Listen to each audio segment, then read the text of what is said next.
Danganronpa.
Monokuma appears! Wrong!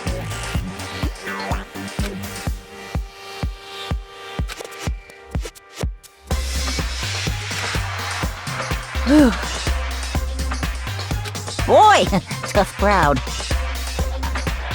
Stop talking. Okay. Hey! Hey! Let's go. Please! What the heck? What the heck?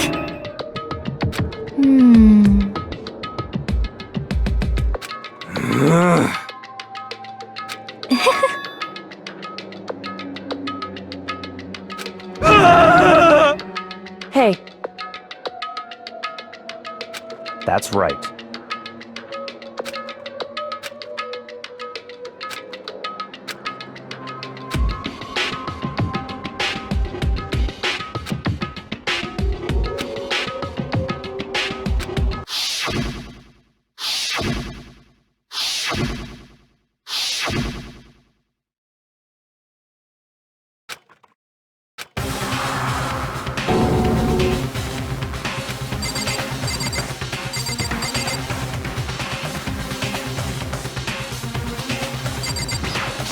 Damn.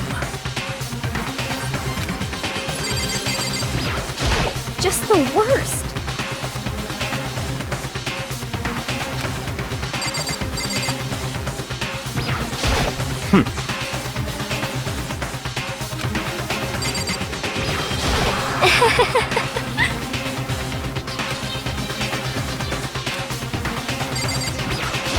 Hey.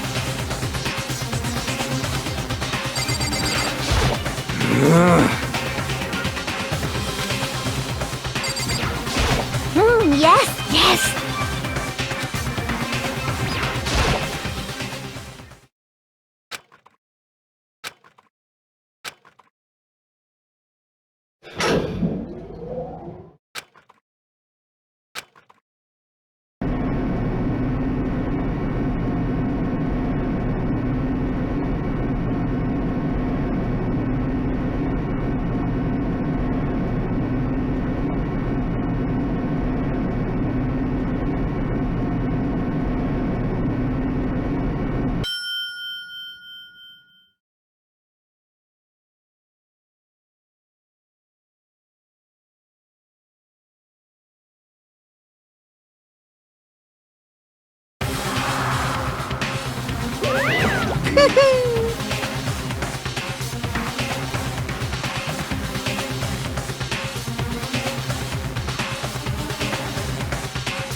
Just the worst.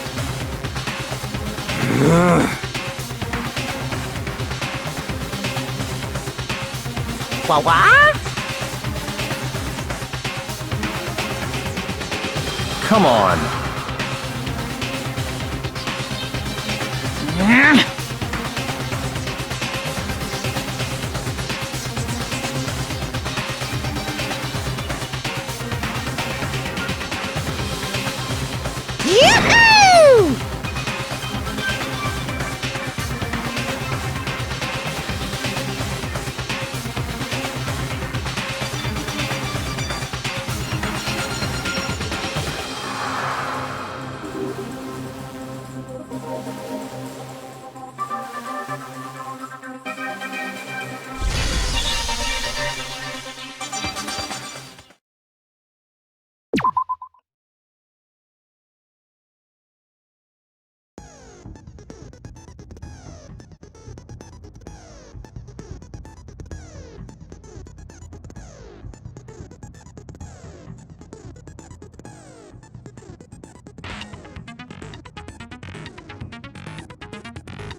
Let's begin with a basic explanation of the class trial. So, your votes will determine the results. If you can figure out who done it, then only they will receive punishment. But if you pick the wrong one, then I'll punish everyone besides the blackened, and the one that deceived everyone else will graduate. Now then, to begin with... We already know who did it! Was that? It was Hiro. He does not have an alibi for when the murders took place, and we found him in that suit. Don't try and deny it! You killed them! I didn't! Someone knocked me out! I was asleep the whole time! I don't know anything about it! Shut your murdering mouth, murderer! Who are you calling a murderer? I am sorry to say, Hiro, but we do have evidence. Blueprints for the suit. Parts we assume were used to build it. And all of it was found in your room. You have to admit, the evidence is quite compelling. It points to you as having created the suit and wearing it while committing crime after crime. How many times do I have to tell you? I don't know, I don't know!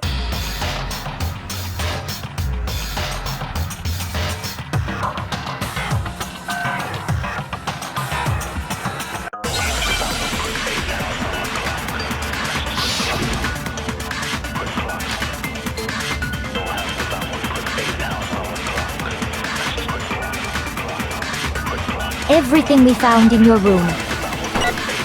The blueprints, the suit parts, they are all proof enough that you are the culprit.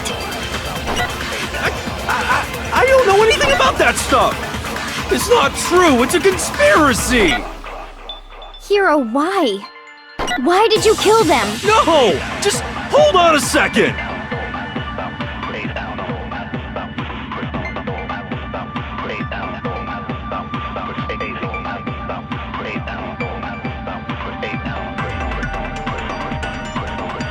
Everything we found in your room.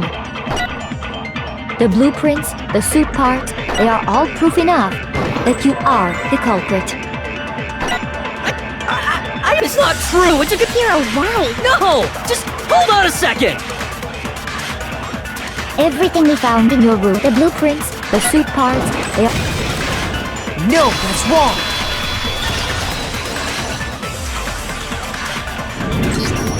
Are we sure Hiro really made those blueprints? What do you mean? Well, take a look at this. It's the note that Hiro wrote, asking everyone to meet up after Alter Ego disappeared. The handwriting's obviously different, wouldn't you say? When you compare it to the blueprints. There's no way you could think the same person made both of them. Unless that person made it a point to disguise their handwriting. No, the differences are bigger than that, I think. Come on! I'm not smart enough to think of trying to change my handwriting anyway. So Makoto, are you saying you don't think Hiro's the culprit? And he's not the only one. I think Hiro's innocent as well. What? Then who was in that Robo-Justice suit? Is it like Hiro said? Was there really someone running around in a second suit? The suspicious individual hidden within the suit. Go ahead, Makoto. Tell them who it was. So? Who was in the Robo-Justice suit? I got it! Other than Hiro, I can't think of anyone else it could have been. Obviously, he was the one in that particular suit, and we never found any kind of second suit. Then there can be no doubt. Hiro is the prime suspect. That doesn't make any sense! You've just said Hiro didn't do it! It makes perfect sense. Hiro was the suspicious individual in the suit, but he's not the culprit. So what you're saying is... That's right. The culprit in this case has nothing to do with being in the Robo-Justice suit. What? Now that's a bold assumption. And what reason do you have to make such a statement? You do have a reason, yes? Of course. But before we get to that, there's something else we need to clarify first. So let's get that out of the way. Hey, stop trying to boss us around! All things have a proper order. So what is it? What needs to be clarified? We must clarify the method of transportation for Taka's lifeless body. It would seem that his corpse was moved using certain particular items. Makoto, can you tell us what they were?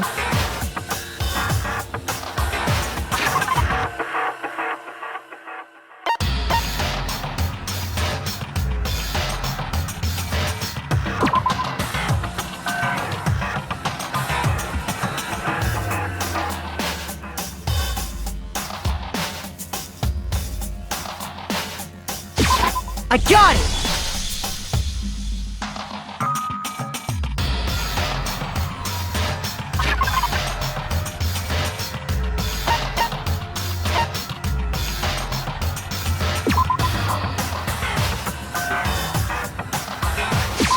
I got it! They were a dolly and a tarp, right?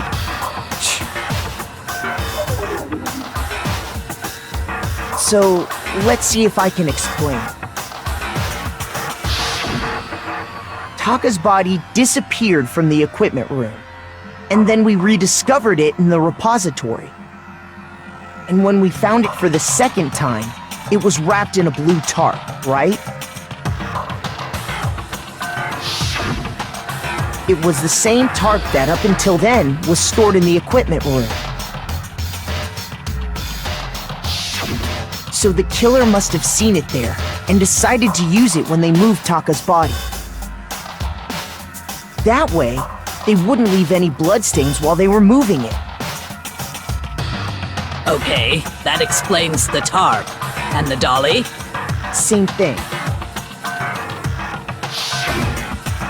I'm sure the dolly was in the equipment room when we first found Taka's body there.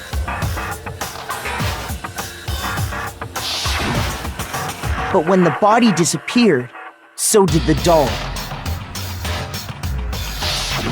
Later, when Taka's body reappeared in the repository, so did the dolly. In other words, you think they used the dolly to move the body, am I right?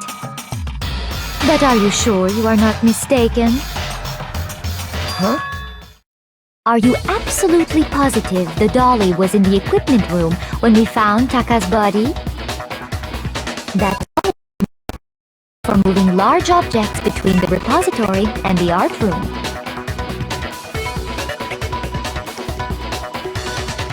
It would be very strange indeed to discover it had made its way to the equipment room. Is it not possible that it was in the repository all along, and you simply didn't realize it? You respond. There is no shame in being wrong. Nobody expects much from you anyway. We have all accepted the fact that you rarely understand what is going on around you.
You have it wrong! I cannot agree! You are a fool. So pathetic. Lies will get you nowhere. Do your worst! Away with you! You miserable wretch! I cannot agree! You are a fool. Lies will get you nowhere. Do your worst, you miserable wretch! I cannot agree!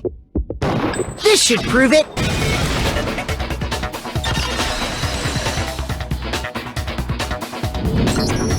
If you're asking for proof that the dolly moved, I have it right here.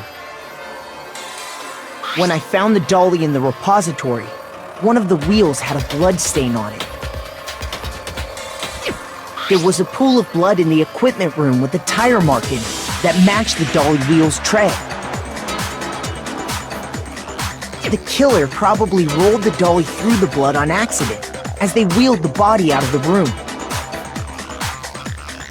And as the blood dried on the tire, they moved the body into the repository. So there's my proof that the dolly was used to move Taka's body.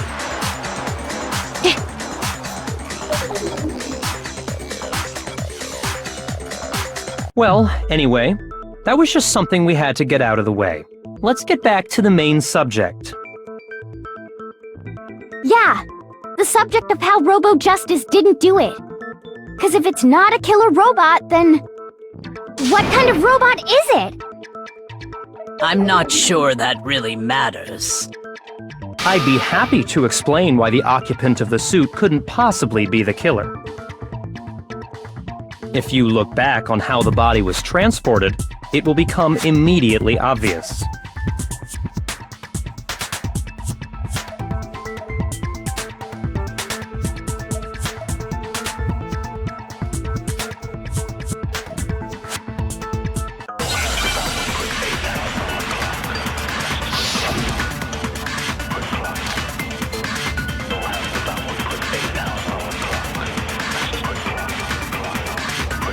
As we know, Taka was killed in the equipment room. And from there, the body was moved to the repository, correct? Yeah, the culprit wrapped the body in the tarp, then loaded it onto the dolly and wheeled it off, right? Now, keep in mind that the dolly doesn't have a handle. Well, yeah, but even without a handle, all you'd have to do is bend over. Then you could push the dolly no problem. So the killer just crouched down and carted the body off to the repository. If you accept everything we just said, then you must realize that whoever was in the suit couldn't possibly be the culprit. Sorry, I don't think I realize anything.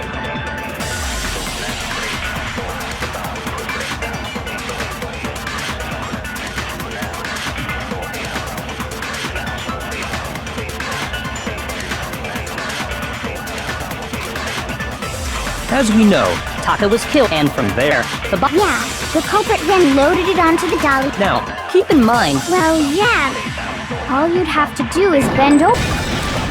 No, that's wrong!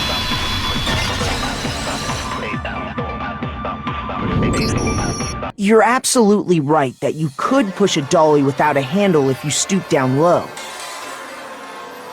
But if you were wearing that suit, do you think you could actually get into a position like that? What do you mean? Think back to what you said when we were all checking out the suit together, remember?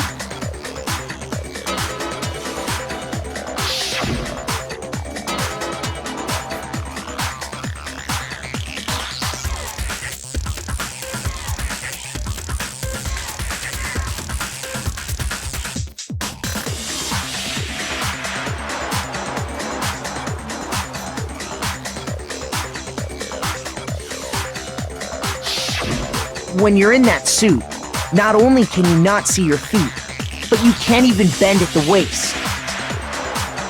Am I right about that? Now that you mention it, yeah. It seems like it'd be awfully hard to push that dolly if you couldn't bend over. Well, What's to stop you from simply pushing the dolly with your feet? When you can't even see your feet? You really think someone could kick the dolly all that way? Yeah, it'd be totally impossible! Not that I can say for sure myself. On top of that, if you were wearing such a rigid, cumbersome suit, it's very unlikely you would have the dexterity to go about wrapping the body in a tarp. Well, I mean, isn't that just a matter of taking off the suit when you're ready to move the body?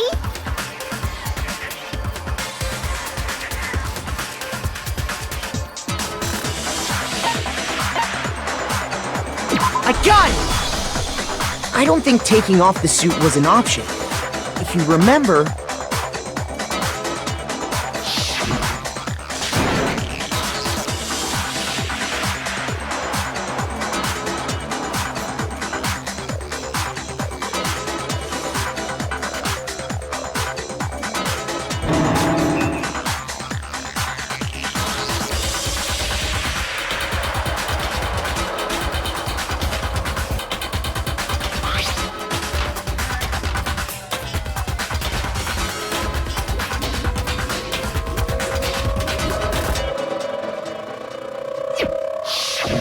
That's true.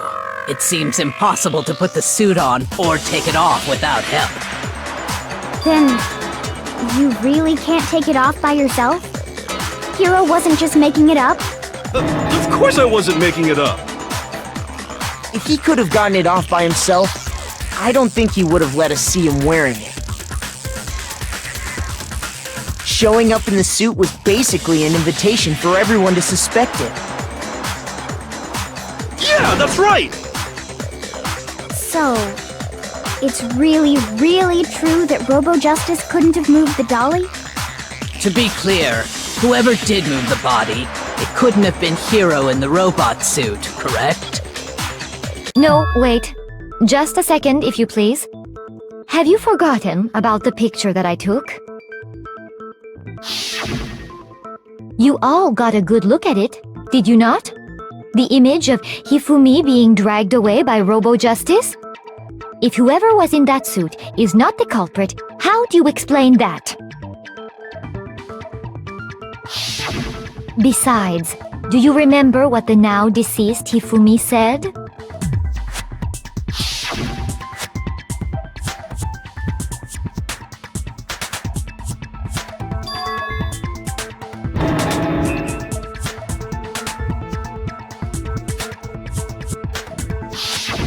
So long as those facts exist, the proper conclusion is beyond question. The individual inside the suit and the culprit are one and the same. It was Hiro, without a doubt. Yeah, that's gotta be right. Hold on a second! It's still far too early to reach that conclusion. Besides, there's no hurry to decide who did it. Before we rush to a verdict, shouldn't we explore every single possibility? Instead of seizing on one viewpoint, the truth is uncovered by analyzing things from every angle. Perhaps, but where do we go from here? Let's review this series of unfortunate events from the beginning. Maybe we'll uncover something new. What a pain in the ass! I don't disagree, but our lives are on the line. If this is what it takes, we have to do it. Plus, maybe we'll get to find out where the heck Kyoko was when everything went down. All right then, let's take another look back at what happened. I suppose we could start with this morning. 4 of us gathered together in the dining hall. Makoto, Hina, Kyoko, and myself. We waited there for quite a while, but nobody else showed up, so we went to look for everyone. That was around 8 a.m. And as soon as we split up, Kyoko went missing. Soon after that, Hina found Celeste in the rec room and quickly came to get Makoto and me. It seems I was unconscious for about an hour after I was attacked by my mystery assailant. I know it was an hour because I remember being attacked a little after 7. That was when we saw Celeste's picture and discovered that her assailant had been wearing a strange costume. As it turns out, it was Robo-Justice. It also soon became clear that this same Robo-Justice had abducted Hifumi. We were soon joined in our search by Byakuya and Toko, and then went on to find Hifumi in the library. He was injured, so we took him to the nurse's office and resumed our search for the suspect. But not long after leaving the nurse's office,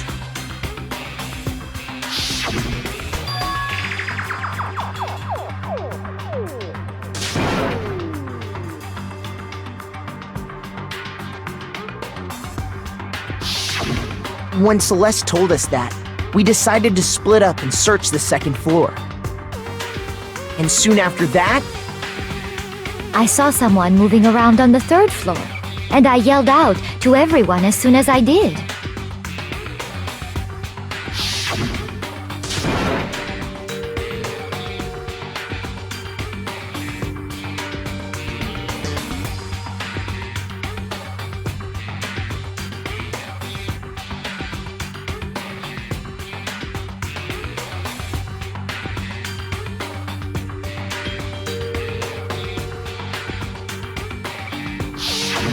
and then...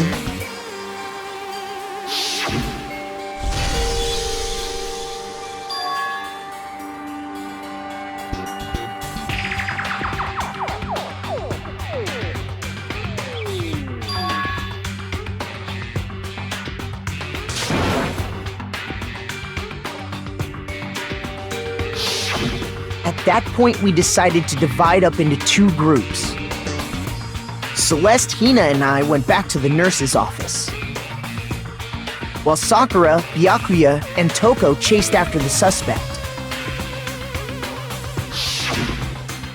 When we got back to the nurse's office, we found Hifumi, dead. And that's when we heard the body discovery announcement. I left Celeste and Hina there and headed back to the third floor to let the others know what had happened.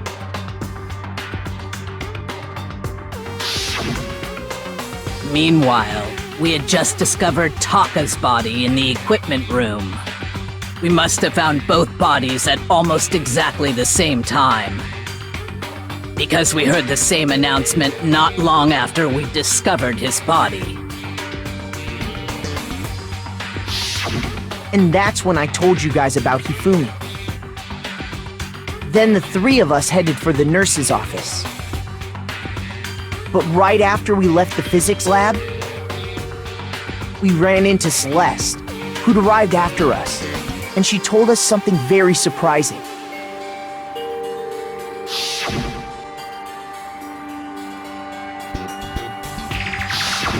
We rushed back to the nurse's office and saw that she was right.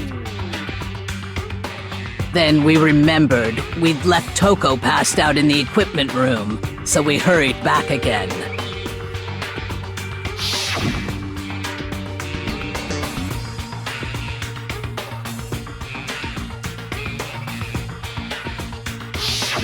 But when we got there, we discovered that now Taka's body had also gone missing. Next thing we knew, we were searching the school for 2 missing dead bodies. And after some time... Celeste informed us that she'd found the bodies, and we all headed to the repository, which is where we rediscovered the corpses.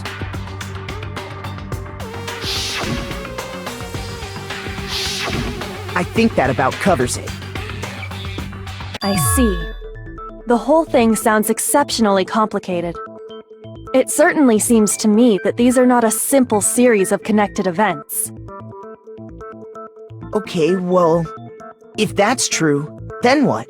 Rather than a single series of events, I think we have to consider each murder a separate situation. And from there, we can uncover the contradictions surrounding all of them. Now then, let's get started, beginning with what happened to Taka.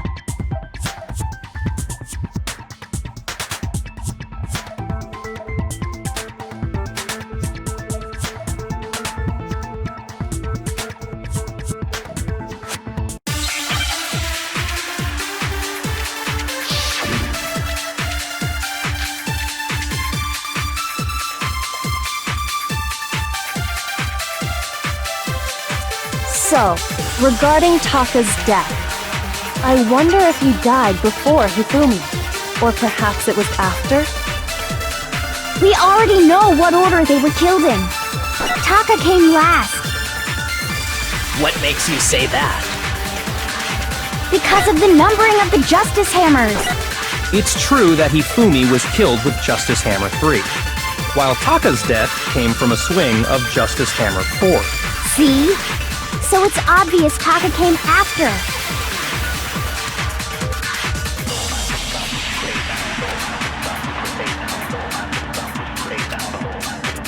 So, regarding Taka's death, I wonder if he died before Hifumi, or perhaps it was after?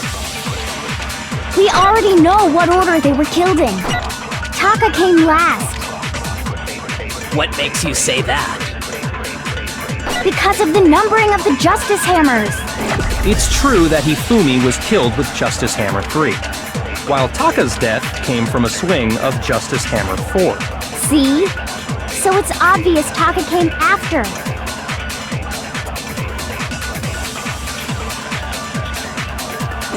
So, regarding Taka's death, I wonder if he died before or perhaps it was after? We already know what order they were killed in. Taka came last. What makes you say that? Because of the numbering of the Justice Hammers. It's true that Hifumi was killed while Taka's death. See? So it's obvious Taka came after. So, regarding Taka, I wonder if he died before or perhaps it was after. We already know what order they were killed in. Taka came last. What makes you say that? Because of the numbering of the Justice Hammers.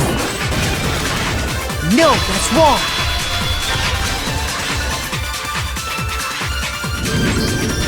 Hold on. There's no reason to assume that the hammers were used in the same order as their numbers. If anything, that's just another way the killer tried to disguise their actions. So you're saying the culprit wanted us to think the hammers were used in order, but in reality, Taka was killed before Hifumi? Okay then, let's see the proof.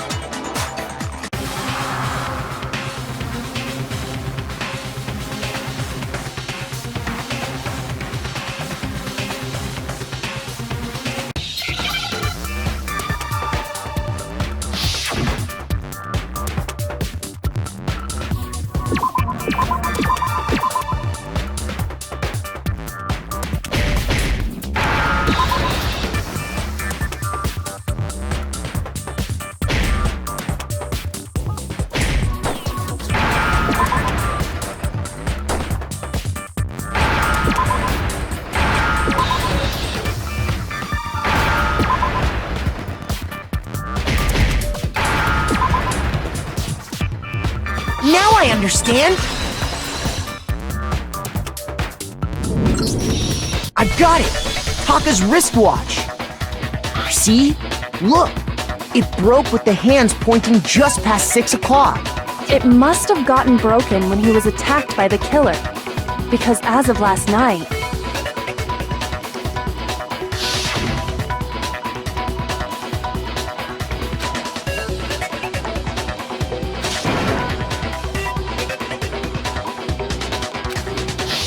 so if it wasn't broken after 6 last night, then he must have been attacked around 6 this morning.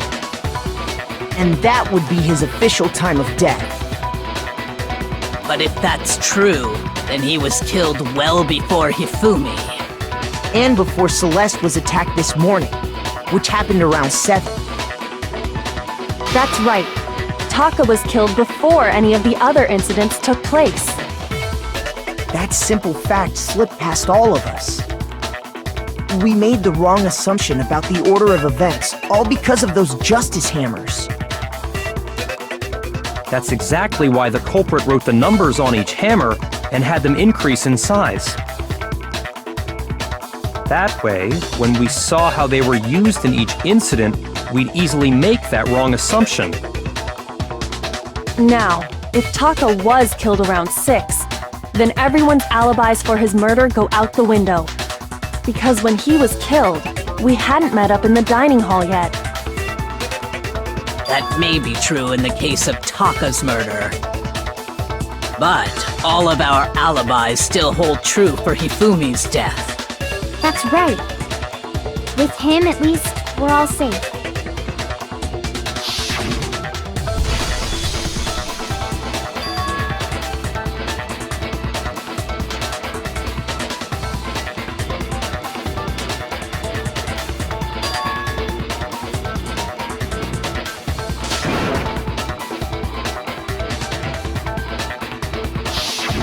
When we heard Hifumi screaming, we were all together. Except for Hiro and Kyoko. Then we all ran down to the nurse's office, and that's where we found his body. That's totally true. We're all in the clear. Oh, I know! They must have recorded him screaming on a tape or something, then played it later on! If that's true, where's the tape? I don't know. Don't just go making stuff up. Anyway, we all have rock-solid alibis for when we heard Hifumi scream. Since all of us were there together, clearly none of us could have killed him. And it does not stop there. There was also the moment when we discovered his body had disappeared. When his body vanished from the nurse's office, Hina and I were in the bathroom together while everyone else was in the equipment room, correct? And then there's the disappearance of Taka's body from the equipment room. At that time, we were all gathered together in the nurse's office because of Hifumi going missing. Well, don't forget, I was passed out in the equipment room the whole time. Wait, then what if Genocide Jill did it? She could have dragged Taka's body out of there right then! Even if she could pull that off, there's no way she could have done the same with Hifumi's body. Because, as we just established, she was passed out in the equipment room when his body disappeared. Besides, I didn't do either of them anyway. In other words, it is impossible that any of us could have killed Hifumi or moved either of their bodies. On the other hand, Hiro and Kyoko had disappeared, so they most certainly could have done those things. So what now, Kyoko? For now, we can't get fixated on who did it, or we'll just keep going around in circles. So instead of who, I propose we start talking about how. In particular, I think we need to figure out how Hifumi's body got moved. That's true. We searched everywhere, but we couldn't figure out how to explain his body disappearing. And according to what Celeste said,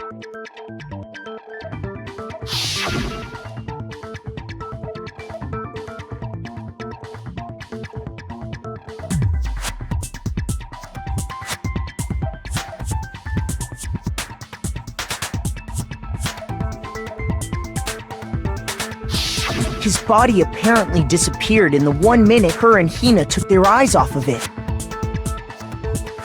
But to carry that much weight from the first floor up to the third in that short amount of time? Oh man, yeah! There's no way! It'd be impossible! Well, what if I told you there was a way to make the impossible possible? What? How? If the dead body were to move itself.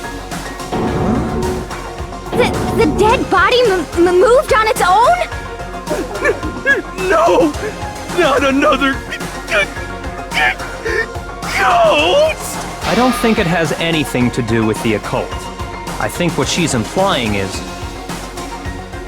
we thought Hifumi was dead, but perhaps in reality he was still alive. He was alive? Are you saying Hifumi wasn't carried out of the nurse's office, but simply walked out on his own? But I mean, we found his body. He was dead.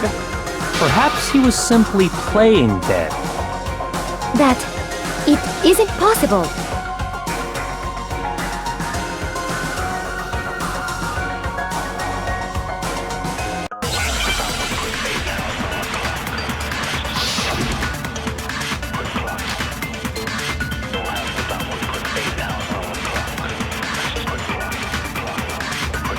Are you saying that when we first found Hifumi in the nurse's office, there's a chance he was actually still alive?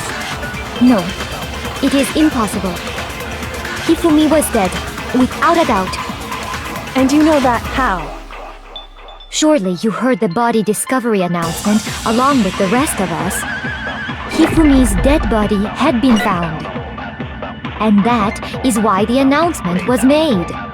Are we really so sure about that? Maybe the announcement was intended to signal someone else's discovery.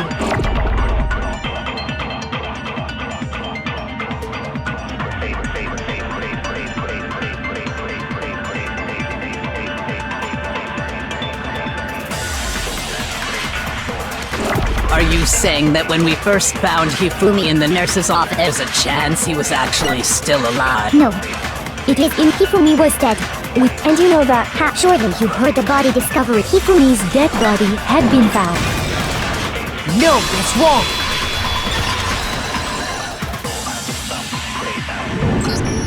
Was the body discovery announcement that was made really intended for Hifumi? Of course it was. The announcement played right after we discovered his body. Maybe. But that was also the same time that Taka's body was found. That's right. It wasn't long after finding his body that we heard the announcement. So there's a good chance we've made a mistake in there somewhere. I think we've confused whether the announcement was for Hifumi or Taka. First of all, if 2 bodies had been found, there really should have been 2 announcements. Maybe Monokuma simply got lazy and rolled them together into one. What do you say, Monokuma? Any comment? Well, it's a very sensitive issue, so I can't go into too much detail. But what I can say about the body discovery announcement is that it's only broadcast when 3 or more people find a dead body for the first time. That didn't answer our question, man. We're asking if you're a lazy bum. No, actually, that was plenty. Huh?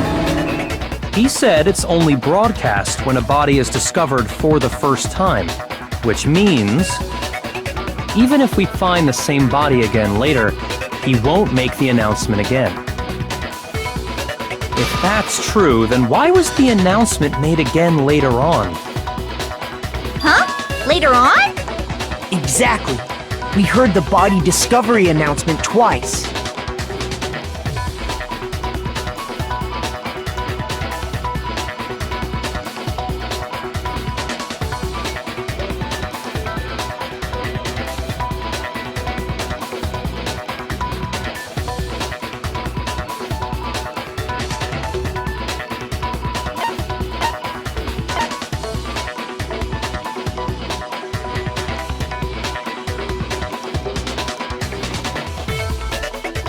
I got it! We heard it a second time in the repository, when we rediscovered the 2 bodies.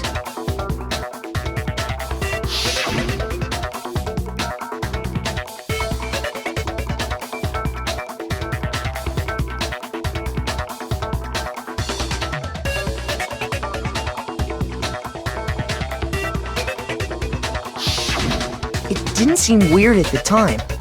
But it contradicts what Monokuma just told us, doesn't it? Exactly. If we were actually rediscovering both bodies, the announcement shouldn't have played. Then in reality, when the 2 dead bodies were rediscovered, one of them was actually being discovered for the first time. So, when we found Hifumi the first time in the nurse's office, he wasn't actually dead yet. Meaning, he wasn't actually found dead until we came upon him in the repository. And that's just part of it. There's one other thing that leads me to believe he was still alive in the nurse's office. Oh, I know! Because he was super good at playing dead! Bada bing, bada boom! That is the worst logic I have ever heard. But honestly, I do not think there's anything that can prove he was still alive. Okay then, let's take another look at the events surrounding the discovery of his body. Then it should become clear whether he was really alive or not. This whole thing is pointless.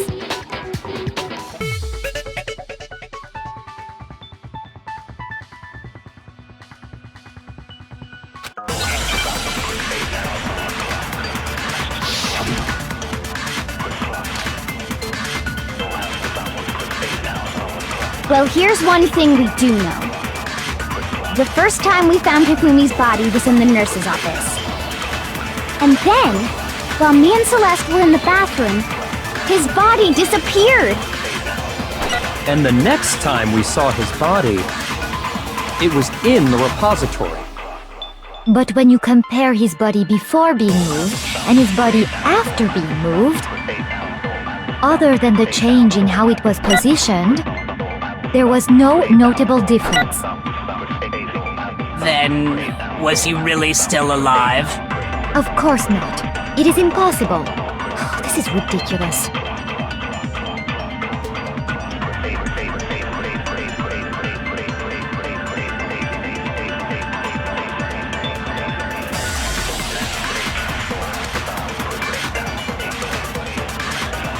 Well, here's one thing we do know. The first time we found Hifumi, and then his body disappeared. And the next time it was in the But when you compare his body before being other than the change in how it was positioned, there was no notable difference. No, that's wrong.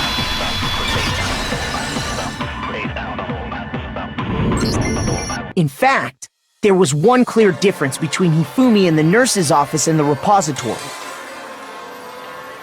His glasses. That fact alone proves that he was only playing dead in the beginning. Perhaps you'd like to fill the rest of us in? When we found Hifumi in the nurse's office, his glasses were covered with blood. But when we found him again later in the repository, they were spotless. And I found the item he used to wipe them clean in the nurse's office trash can.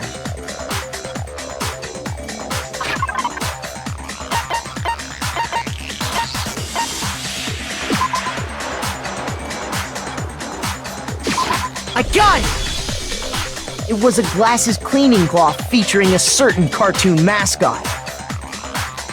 One look at the bloodstain on the cloth should make things clear. This piece of cloth was used to wipe Hifumi's glasses clean. And the mascot on the cloth is the same one that's on the digital camera, right? And whose digital camera was it? Hifumi's, of course. The character was Princess Piggles from Demon Angel Pretty Pudgy Princess, I think. I highly doubt anyone but Hifumi would have brought something like this to school.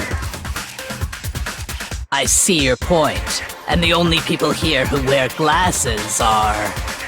I wouldn't be caught dead using a tacky piece of garbage like that. A few tissues is all I need to keep my glasses clean. Then there's no question. It belonged to Hifumi. So what you're saying is... What exactly? What I'm saying is, the blood on his glasses was wiped away using his own glasses cleaning cloth. Even if that is true, it does not mean he wiped the blood off himself. But who would benefit from a clean pair of glasses other than the glasses owner? That's a good point. Then it must have been him, right? So let's assume that Hifumi was still alive in the nurse's office. He pretends to be dead. Then when he's alone, he wipes his glasses clean so he can see. Then he stands up and walks out on his own 2 feet. And with that, the impossible task of moving his copious corpse becomes possible, wouldn't you say? But then, if he was just pretending to be dead, What was with all that blood? Was it paint or something? The fridge in the nurse's office contains packs of blood for emergencies. He probably used one of those. He figured if he was gonna play dead, he should go all out, so he just dumped it everywhere! But he got crazy with it and had to wipe his glasses off when he was done! God, what an idiot! And if Hifumi was still alive at that point, the disappearance of Taka's body is easily explained. It should be perfectly obvious who must have moved Taka's corpse.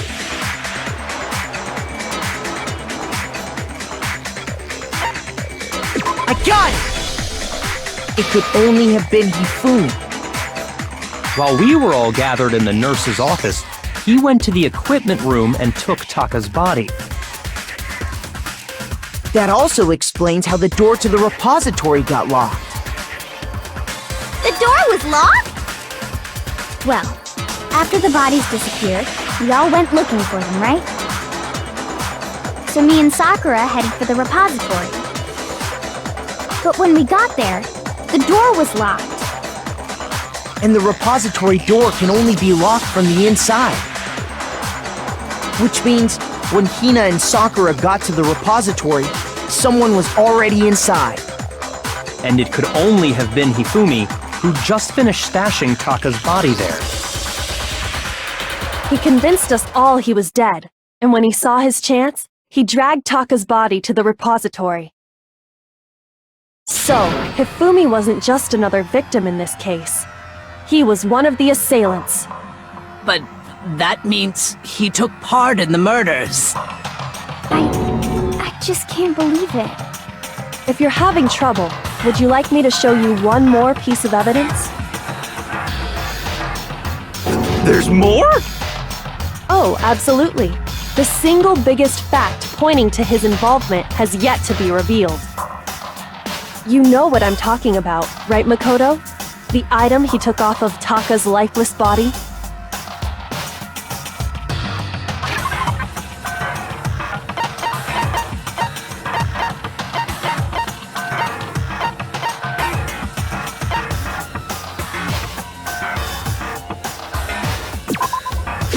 I got it! You're talking about the note Hifumi had hidden away, aren't you? Hidden note? That's right. We found it stuffed in his pants. What? In his pants? Yes, his pants. Okay, well, forget about the pants for now. Take a look at what the note says.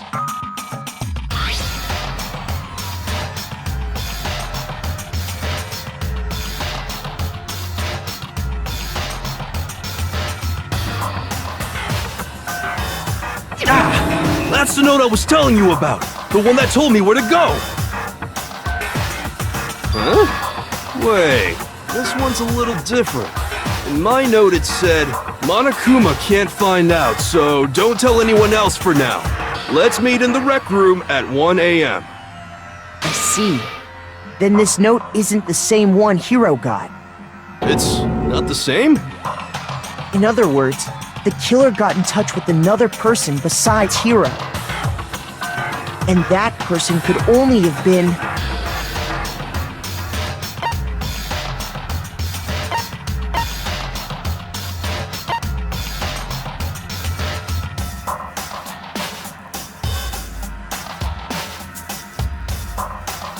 I got it! That's right! Taka! The killer used this note to draw out Taka and murder him. Hello? Over here! Objection! Objection! I don't really understand what's going on, but Hifumi had that letter, right? So whoever wrote it wasn't drawing out TikTok, they were drawing out Huffy! Just to be clear, TikTok is Taka and Huffy is Hifumi, right? Ugh! Yes! Why must you ruin it every time?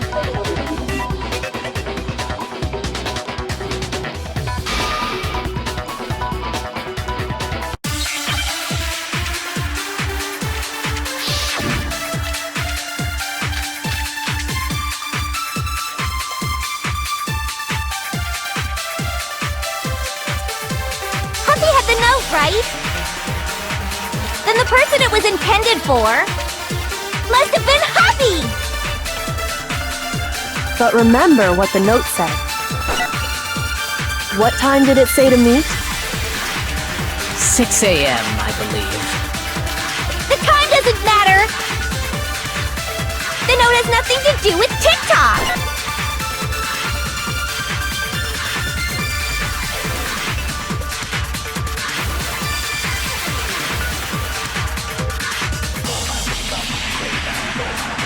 Happy had the note, right? Then the person it was intended for must have been Happy! But remember what the note said. What time did it say to meet? 6 a.m., I believe. The time doesn't matter! The note has nothing to do with TikTok! No, that's wrong!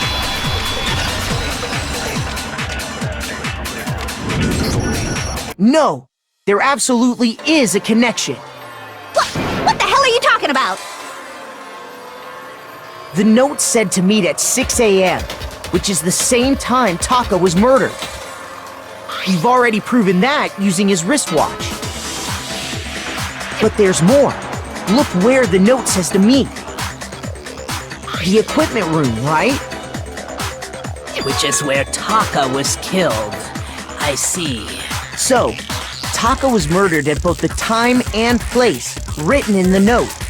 I think that should be plenty to show that this note was definitely meant for Taka. Well, when you put it like that... No further objections! Then someone used that note to trick Taka. Just the same as me. The culprit really is a cold-blooded monster. Telling people they found a way out. But if they gave the note to Taka, what was Hifumi doing with it? Stuffed down his pants, no less! Most likely, Hifumi stole it off Taka's corpse after he died. Huh? He stole it? Where's your proof? Go ahead, show us.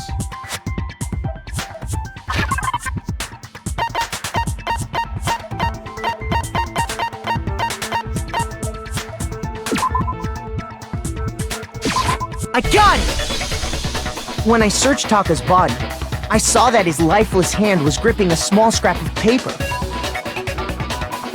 If I'm right about this, the sheet of paper this piece came from is... I knew it! It fits perfectly with the note we found hidden on Hifumi. Then Taka's scrap and Hifumi's note... Yup, they're from the same piece of paper.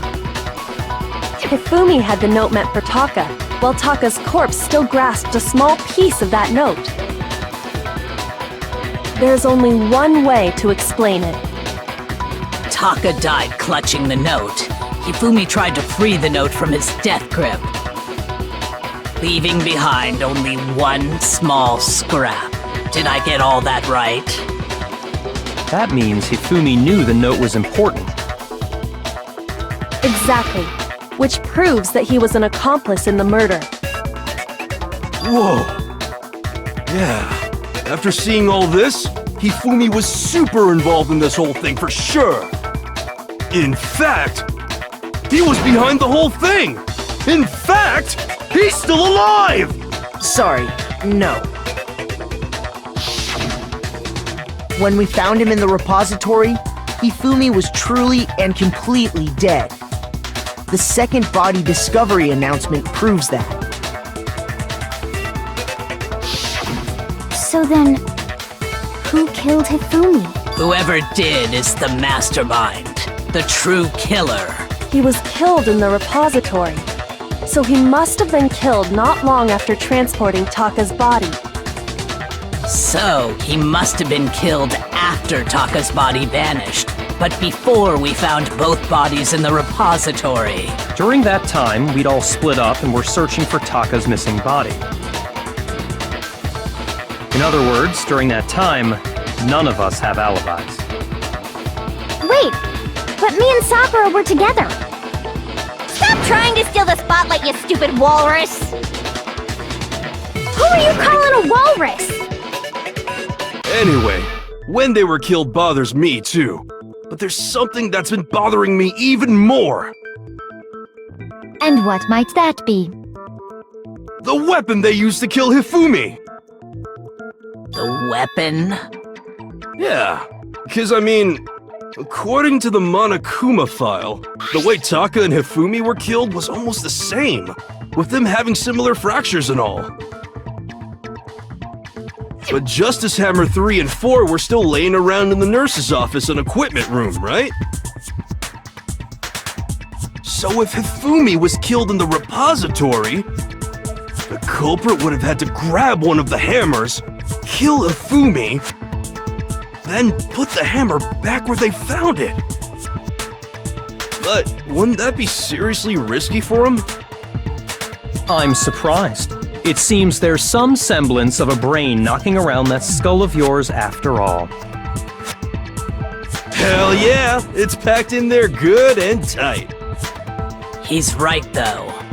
I don't understand it either. The Monokuma file makes it clear that they were killed using similar instruments. But if the hammers were already laying around those other rooms... So the question is, how could the culprit have gotten their hands on either of the hammers? Personally, I haven't a clue. So which hammer was used to attack Celeste? Number 1 or number 2? Those were accounted for in other rooms too.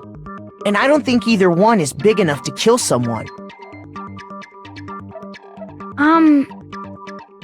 Then, Is it not possible they used a different weapon? I don't think it is possible. They were both killed with the same kind of thing, right? So then, what was used to kill Hifumi?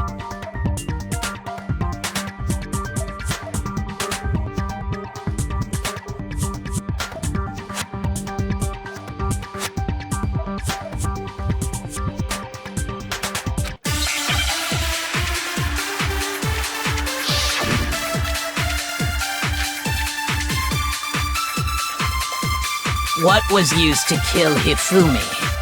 Was it Justice Hammer 3? Maybe Justice Hammer 4? Well, whatever it was, there's one thing we have to figure out. How was the culprit able to move around so freely with the weapon? How did nobody witness them carrying it? Sounds like a Justice Hammer 5 is about to make its appearance! Check out murdergear.com/hammertime for more info! Well, one thing seems pretty clear. The murder weapon had to be one of the Justice Hammers! And, that's about it.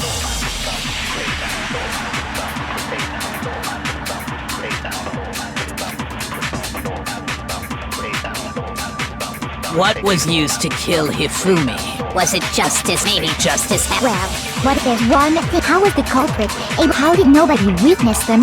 Sounds like a Justice Hammer 5 is about to make. Check out murdergear.com/. Well, one thing seems pretty clear. The murder weapon had to be... No, that's wrong.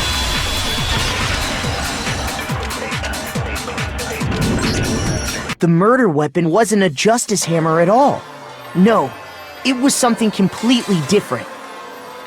But, seriously? A different weapon? Specifically, a hammer from the repository. The killer could have easily used that to kill Hifumi. Now, all the hammers in the repository were covered in flecks of grit and debris. But for some reason, one of them had been scrubbed clean. Huh? And the reason it had been scrubbed clean was most likely because it was used to commit murder. If the hammer got covered in Hifumi's blood, of course they'd have to clean it off. I'd also like to point out that the repository has all kinds of hammers. Big ones, small ones, and even some flat mallet-like ones. I think whoever made the Justice Hammers used those as a basis for their design.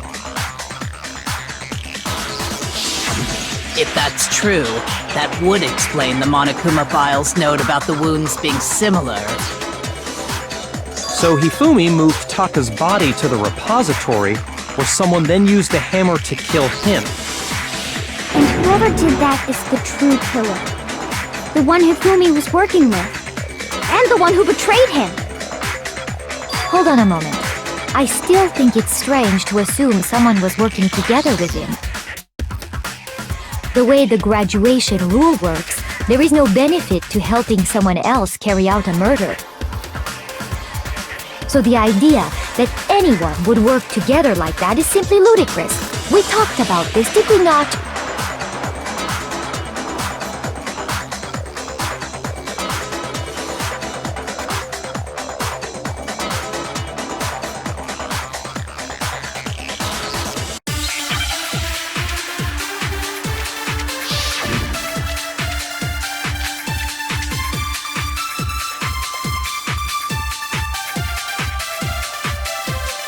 Based on the rules that have been laid out for us, even if more than one person is complicit in the murder, only the one who actually carried out the act can graduate and survive.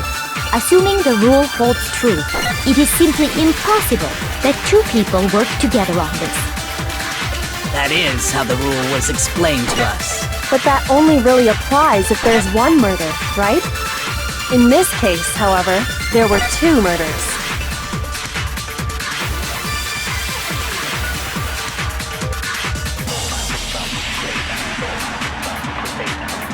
Based on the rules that have been laid out for us, even if more than one person is complicit in the murder, only the one who actually carried out the act can graduate and survive. Assuming the rule holds true, it is simply impossible that two people work together on this. That is how the rule was explained to us. But that only really applies if there's one murder, right? In this case, however, there were two murders. Based on the rules that have been laid out, even if more than one person, only the one who actually carried out the act, assuming the rule holds true, it is simply impossible that two people... That is how the rule was explained. But that only really applies if there's one murder. In this case, however, there were two murders.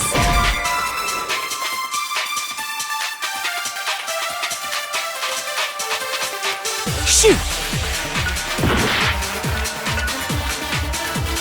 Based on the rules that have been laid out for us, even if more than one person is complicit in the murder, only the one who actually carried out the act can graduate and survive. Assuming the rule holds true, it is simply impossible that two people work together on this. That is how the rule was explained to us. But that only really applies if there's one murder, right? In this case, however, there were two murders.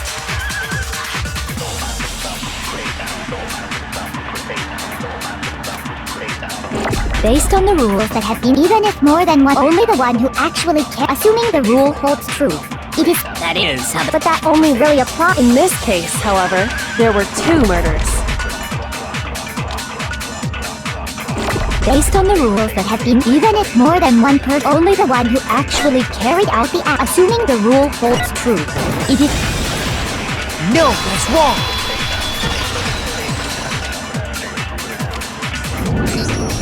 Since there were two murders, it's at least plausible that more than one person was involved.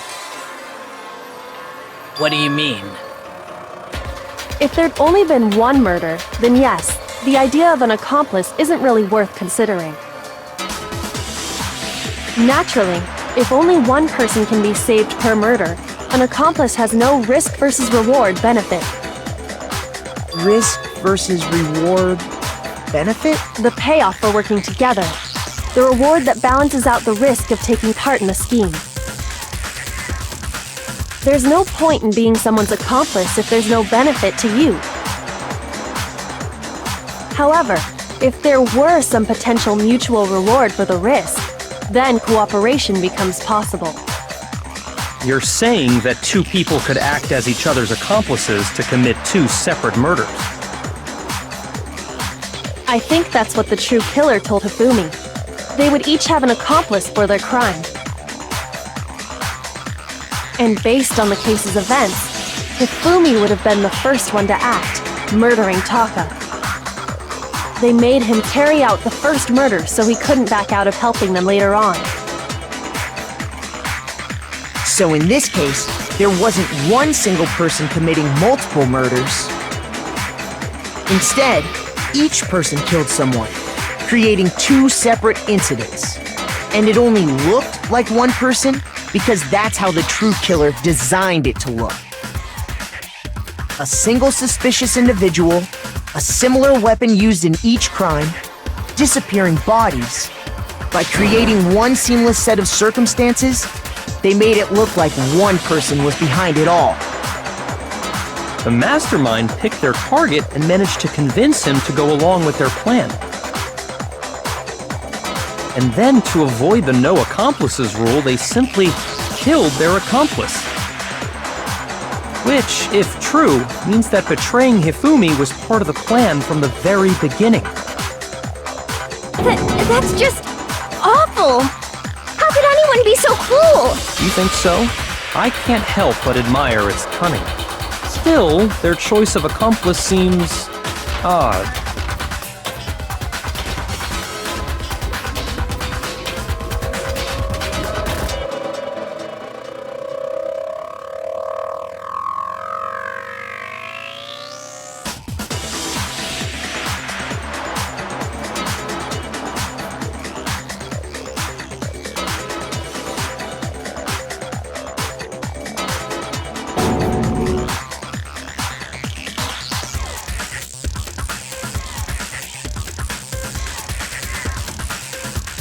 I understand how an accomplice could be involved, but then who was the one pulling Hifumi's strings?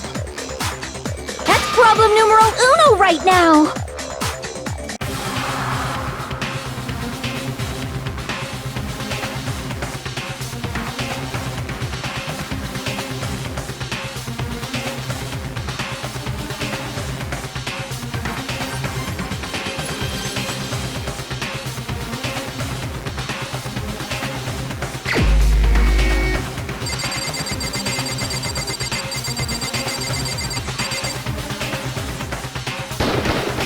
Here's my answer. It was Celeste. Ah, so I'm the suspicious individual now, am I?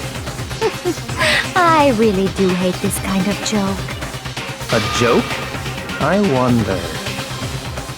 So what you are saying, then, is that I specifically chose to work together with Hifumi. The idea that I would choose to spend any amount of time interacting with him, that I would go within 10 feet of that shit-for-brains, that lazy, worthless, goddamn idiot! Pardonnez-moi. Just to be clear, there is evidence to support it. Is that so? It is. Throughout the investigation, there was certain behavior that was common only to the two of you. Considering what we've learned so far, it only further proves that the two of you were working together.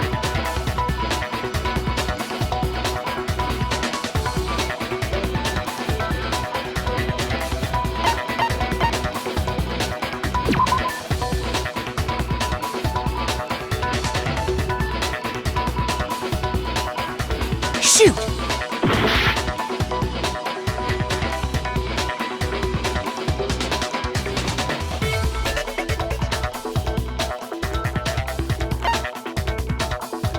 I got it!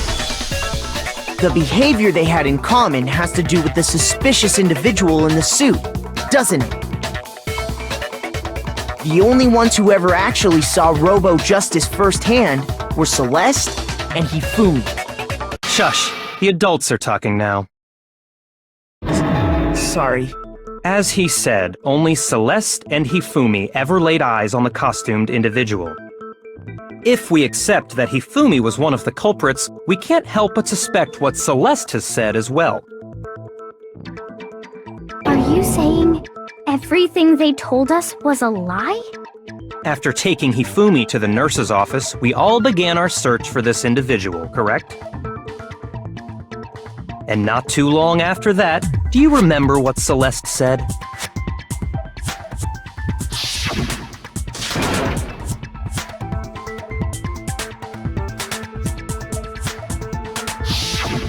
we headed to the second floor specifically because of what she claimed to have seen. Next, to draw us all to the physics lab up on the third floor, She let out a blood-curdling scream.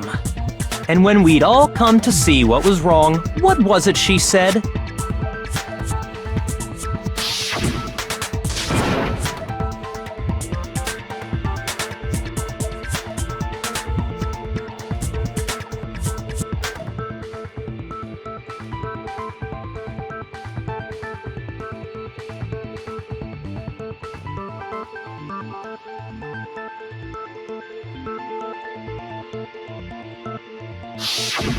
Once she'd done her job of getting us all up to the physics lab, it was time for her partner to get to work.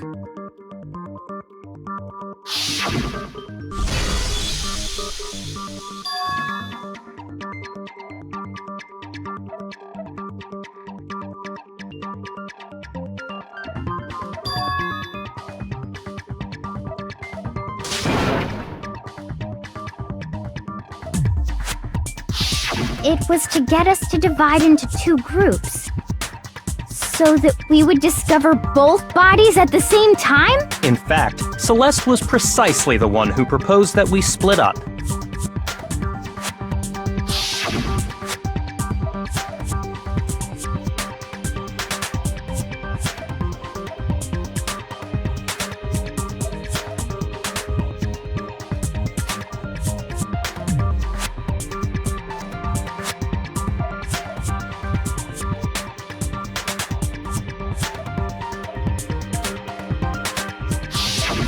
Well, if Celeste and Hifumi were working together, all those chance events suddenly become connected. And on top of that, that piercing cry of yours early on.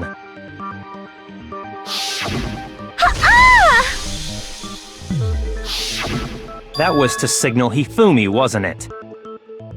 It was your way of telling him, we're on the third floor, everything's going according to plan. Why else would you let out a scream that could have carried across the sea? I just realized another strange thing. When we found Hifumi in the nurse's office, who we now know was only pretending to be dead,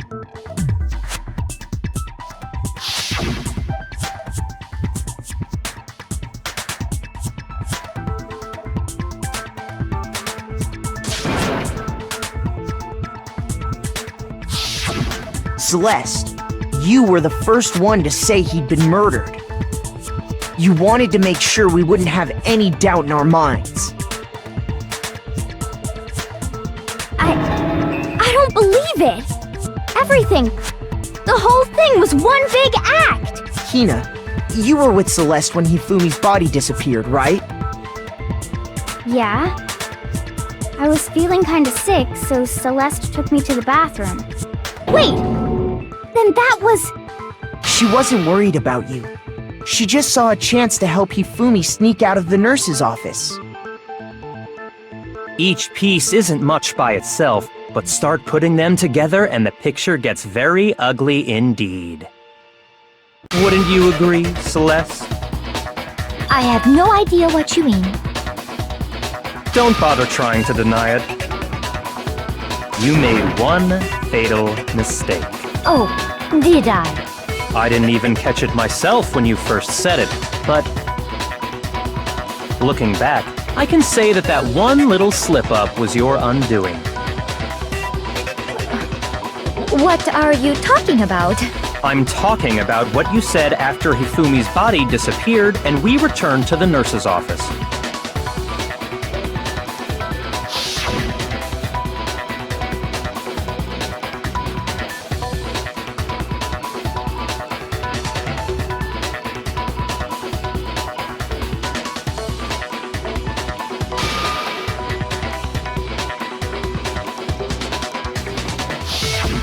I remember her saying that too, but I don't understand what's so strange about it. Then pay attention.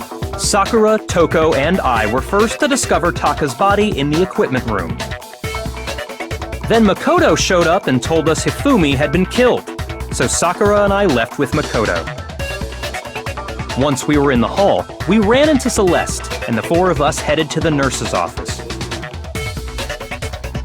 Now, the entire time we were together, none of us said anything about Taka being dead. Think about it. Celeste's comment doesn't make sense. It was completely out of place. Yeah, I see what you're talking about. Although I don't really get what it means. You hear that, Celeste? Everyone's having some trouble understanding. Could you repeat what you said? If you're really not the culprit, you shouldn't have any problem repeating it, right?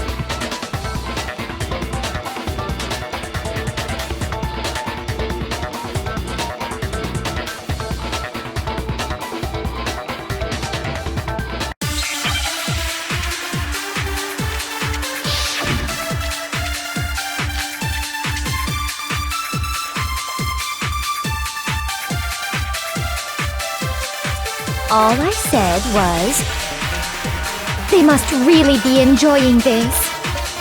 Enjoying the sight of us standing around, frightened and confused.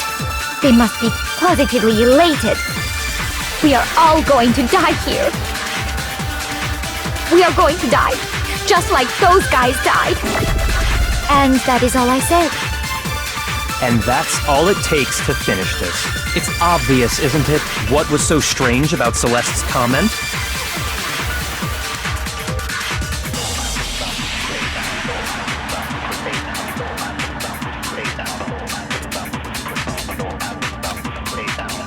All I said was, they must really enjoying the sight of us. They must be. We are going to die. And that is all I. And that's all it takes to finish. What was so strange about Celeste's comment?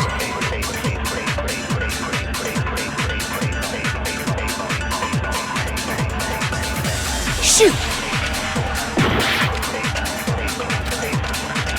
All I said was, they must really be enjoying the sight of us standing around. They must be positively. We are all going to die here. We are going to die, just like those guys died. And that is all I said. And that's all it takes to finish. What was so strange about Celeste's comment? All I said was, they must really be enjoying this. Enjoying the sight of us standing around, frightened and confused. They must be positively elated. We are all going to die here. We are going to die, just like those guys died. And that is all I said. And that's all it takes to finish this. It's what was so strange about Celeste's comment?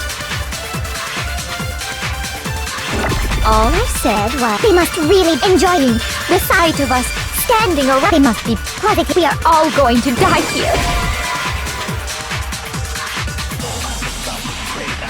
Shoot! All I said was, they must really be enjoying the sight of us stand. They must be positive. We are all going to die here. We are going to die, just like those guys. And that is all I said. And that's all it takes to finish. What was so strange about Celeste's comment?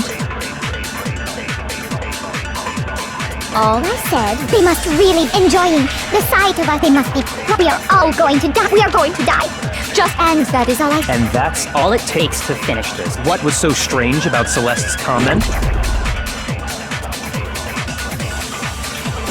All I said was, they must really be enjoying the sight of us. They must be positive. We are all going to die here. We are going to die. Just. No, that's wrong.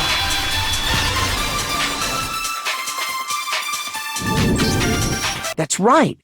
There's no reason Celeste should have said, just like those guys died.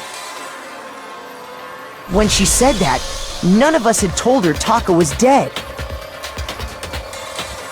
Exactly. And we didn't run into her until after we were all out in the hall. So there was never any chance for her to have seen his body in the equipment room for herself. So how did you know, Celeste? How did you know more than one person had been killed? And how did you know they were both guys? because Kyoko had also disappeared, right? So she could have been dead too. You all have such vivid imaginations. You know that? Imaginations? You claim that I was lying when I told you about the suspicious person I saw. Then what about the picture I took? How do you explain this picture of the costumed villain dragging Hifumi away? It has to be some kind of setup, right?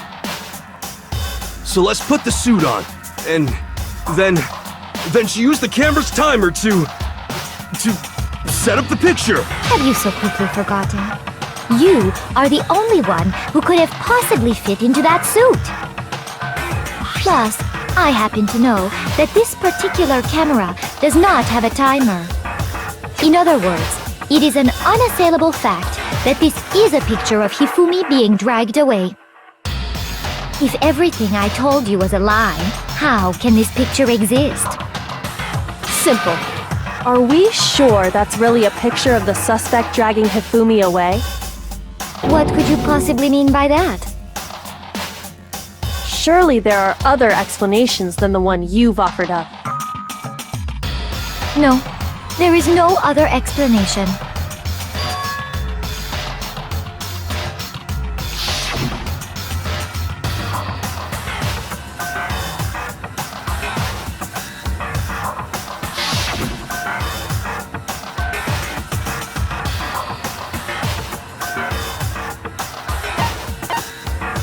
I got it! It's not a picture of the suspect dragging Hifumi away. I would say it's a picture of Hifumi dragging the suspect away. That's certainly within the realm of possibility. The one being dragged off in that picture isn't Hifumi, but the person in the robot suit. We've simply been led to believe that it's the other way around. And the strange costume might only exist to lead us astray even farther. If you saw someone wearing something like that in this situation, of course you'd notice and be suspicious. That's what happened! You put me to sleep and made me out to be the bad guy in all this!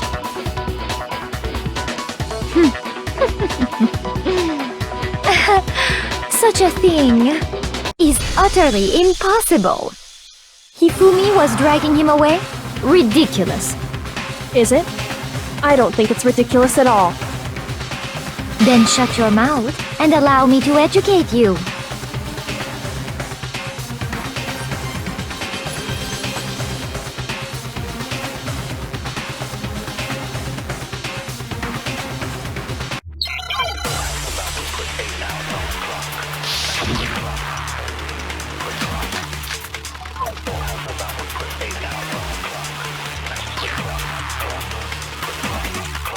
You dressed me up in that suit after I passed out! Then you just draped me across Hifumi and had him carry my weight! You tried to make me look like the bad guy! Like I said, ridiculous. As you can see in the picture, the suspect is standing perfectly upright. If the person inside the suit was unconscious, there's no way they could stand up straight like that. Then the fortune-telling idiot is the culprit after all! No way!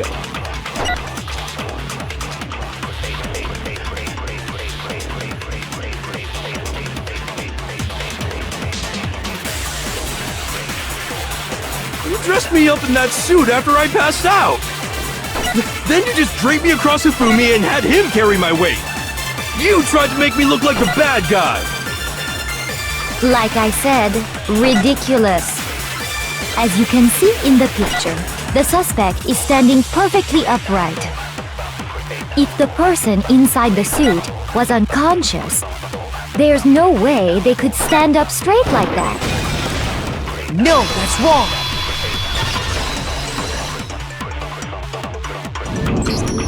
No. Even if the person inside the suit were unconscious, they could still stand up like that.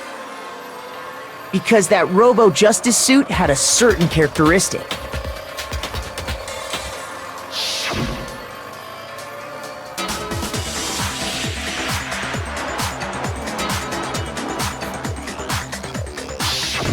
That's right!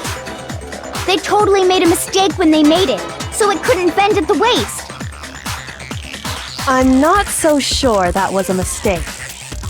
I think the suit was designed from the beginning to be used the way it was.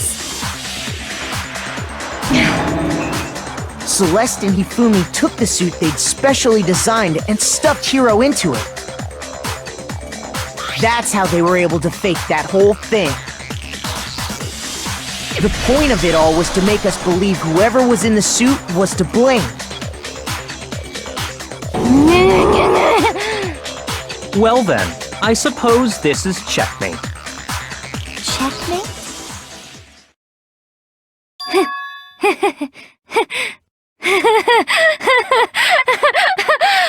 Don't make me laugh, you idiot!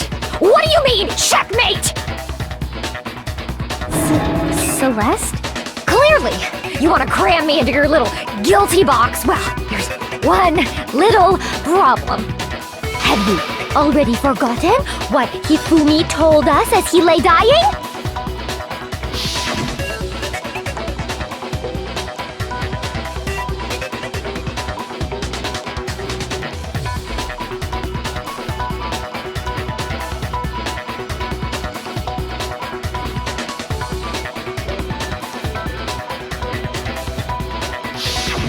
When we asked him who had attacked him, his answer was quite clear, was it not? He said, and I quote, Yasuhiro. In other words, Yasuhiro Hagakure! Wait! But my name isn't really Yasuhiro! It's actually Taro! Your confusing statements don't make any sense. You're only making things more complicated. He did say Yasuhiro, but are we sure he was really pointing the finger at Hiro? What the hell are you talking about? I'll burn you alive! Kyoko, what do you mean by that? Think back to how Hifumi used to talk to us. How did he refer to each of us?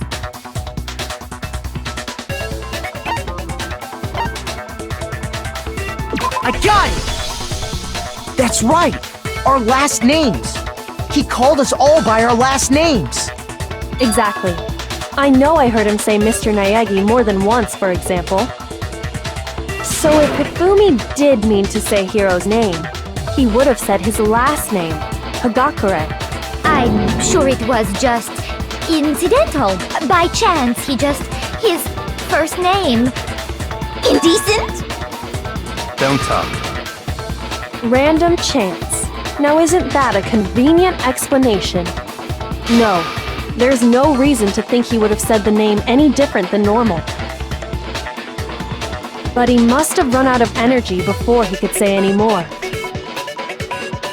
So Hifumi was trying to tell us the last name of whoever killed him? But the name he said doesn't apply to anyone here. Well, no. Hold on. There's one person it could apply to, and that's Celeste. She never actually told us what her real name is. What did you just say? To think you'd take your false accusation so far, I don't know whether to laugh or spit!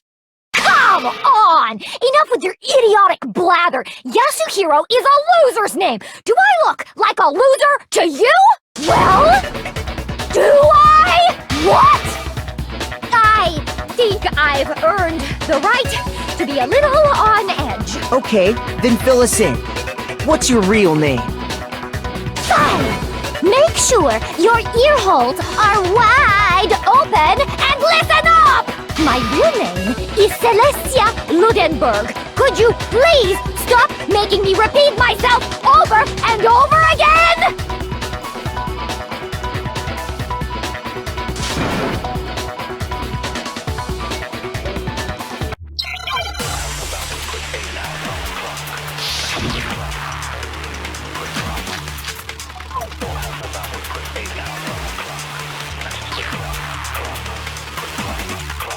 Hifumi was trying to tell us something.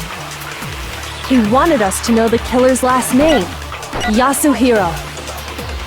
If there's one person here who might have that last name, It would have to be you, Celeste.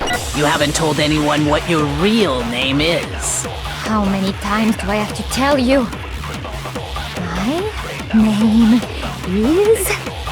Celestia Ludenberg! God damn it! How long do you plan to go on pretending? I'm not pretending. It's the truth. And since you have no way to contradict me, that's the only truth there is! Moron!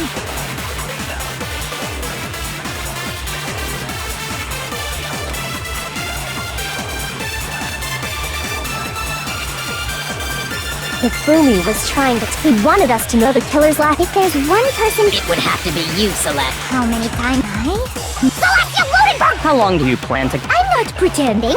It's and since you have no way to contradict... No, that's wrong!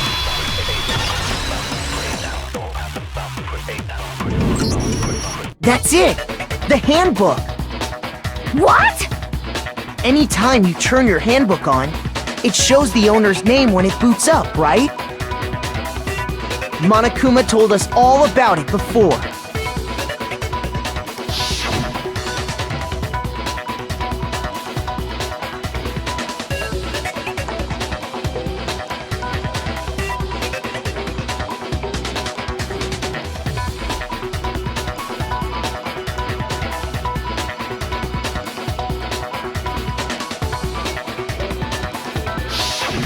So all we have to do is check her handbook, and that'll clear up everything. That's how we can find out Celeste's real name. That's an invasion of privacy. I refuse to cooperate. Celeste, can you please just tell us what really happened? Please, just tell us. Even when I'm put in check, it's just my nature not to give up. Because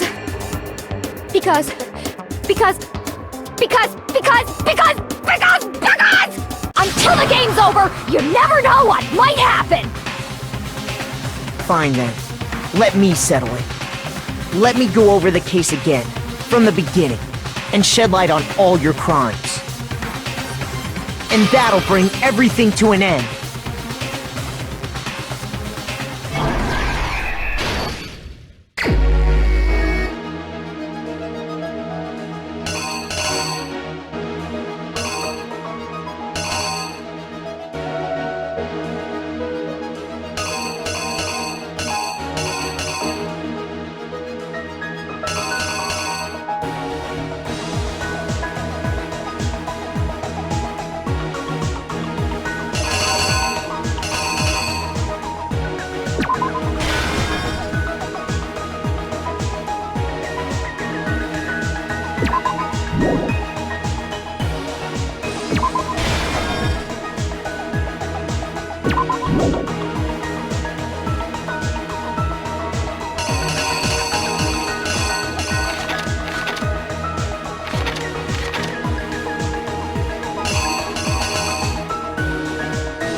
The killer is you!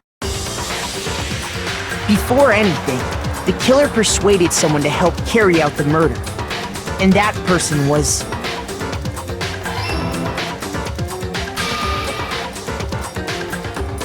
Hifumi.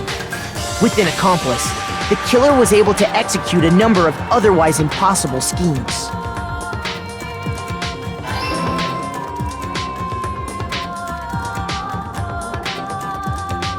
First, they convinced someone to meet them in the rec room last night at 1 in the morning.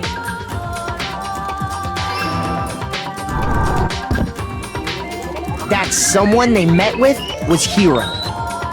The murderous duo intended to pass Hiro off as the prime suspect, so when they met up with him, they drugged him, knocked him out, and stuffed him into the Robo-Justice suit.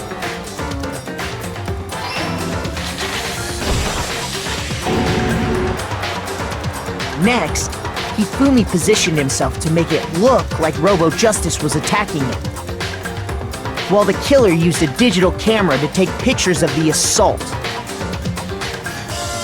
They did all this just to create evidence that would put the suspicion on Hiro. When they were done with him, they shoved him, still unconscious, into the pool room locker.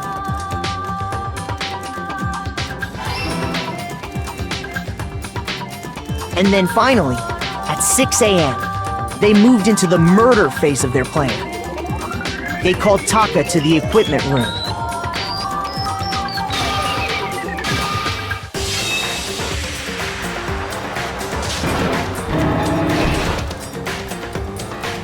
And that's where Hifumi killed him, making it the scene of the first murder.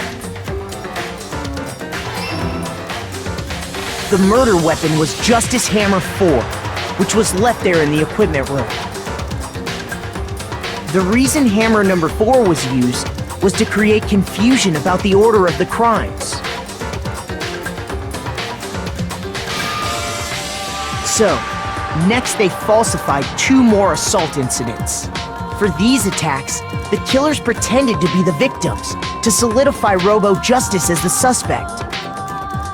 The first fake incident was the attack in the rec room. There, the killers wanted us to see Justice Hammer 1 and the Robo-Justice pictures they'd taken. They wanted to make sure we bought the surprise attack story. The second fake incident was the attack in the library. This time, they planted Justice Hammer 2 and an injured Hifumi to sell us that story. With these 2 incidents, the killers were able to create a certain preconception in our minds that the suspect was increasing the size of the hammers and attacking people in order as they did. We fell right into their trap and started looking for the suspect based on that, but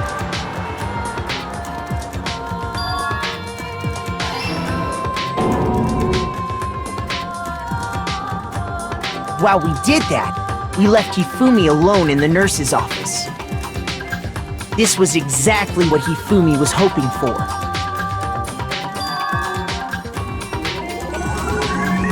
He took a blood packet from the refrigerator and Justice Hammer 3 and turned the room into a crime scene in which he himself had apparently been brutally murdered.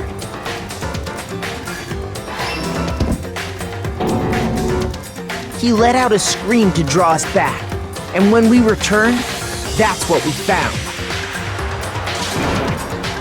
Meanwhile, the other group that had been out searching found Taka's body at the same time.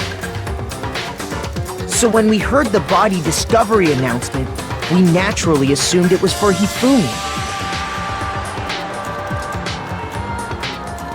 We left the nurse's office, and Hifumi once again took advantage of the situation. He simply got up and made his escape. When we learned his body had disappeared, we all rushed back to the nurse's office. And once again, Hifumi had the chance he was waiting for. This time, he snuck into the equipment room.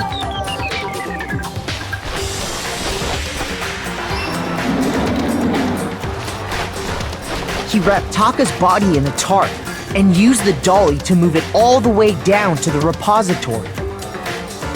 That explains how each of the bodies disappeared.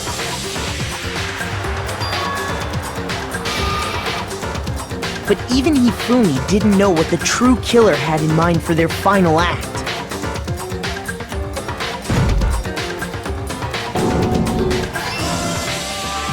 Their plan all along was to kill Hifumi and get rid of the one person who could betray them. And they did it using an ordinary, everyday hammer from the repository. That should cover everything that happened in this case. And the villain behind it all is...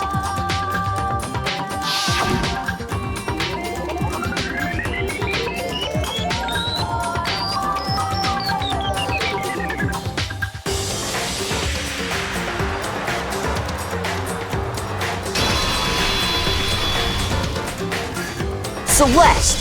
Sorry, you lose.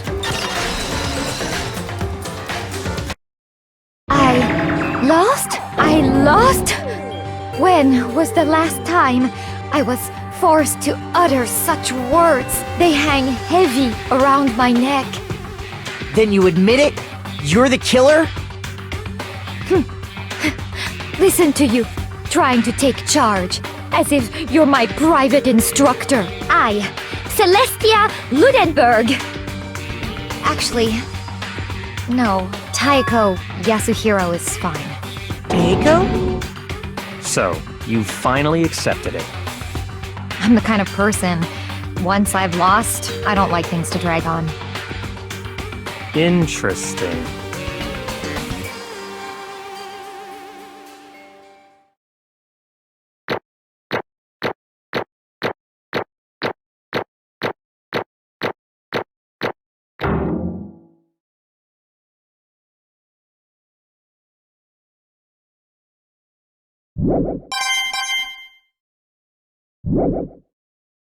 Okay, Monokuma. I'm ready to begin. Or, no. I suppose this is the end, isn't it? It is indeed the moment we've all been waiting for. Time to vote. Okay? Okay. If you would, please locate your lever and cast your vote. And when the votes are tallied, who will become the blackened? Will you make the right choice or the dreadfully wrong one? What's it gonna be? What's it gonna be?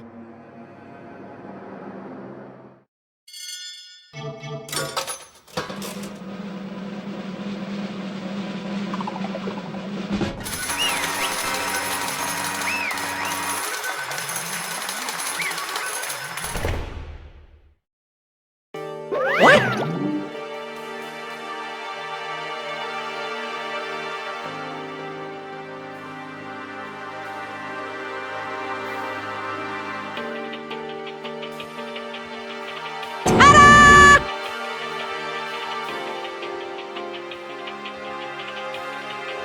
Honestly.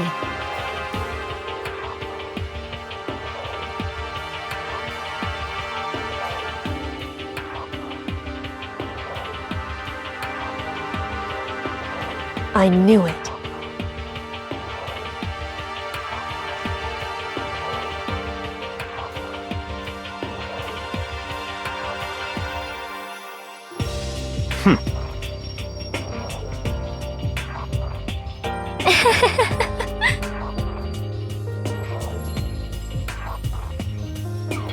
So then...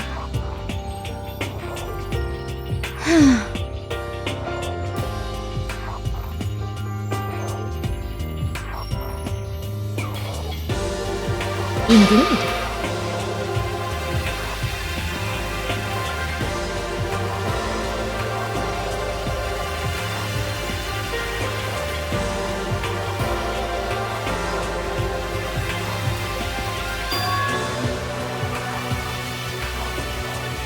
Say what? Just a second.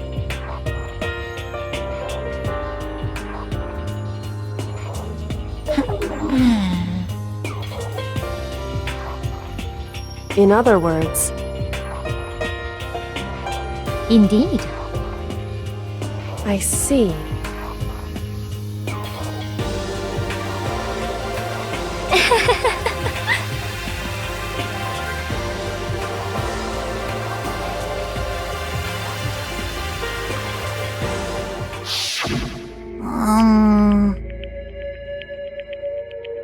Actually,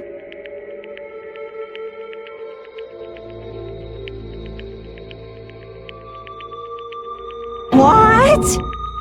are you okay with this? So then,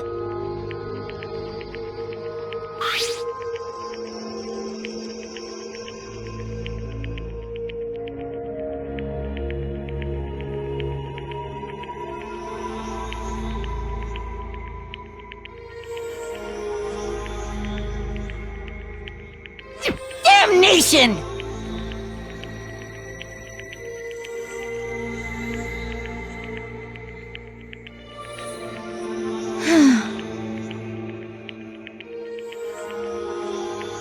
Say what?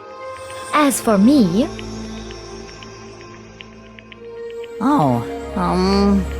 as for me,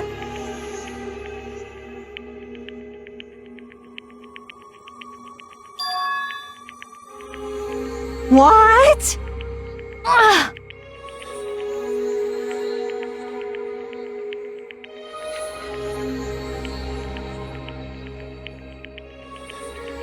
Damnation!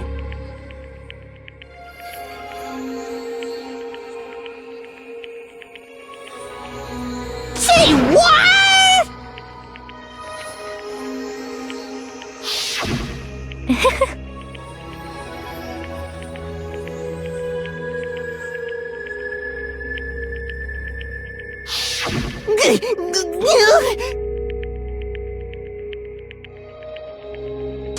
Completely unforgivable! most unfortunate.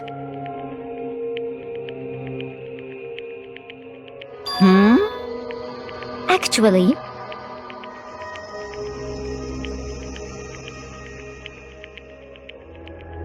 What?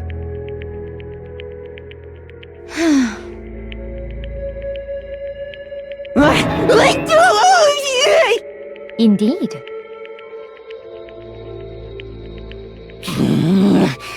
This is unforgivable! Completely unforgivable! Honestly,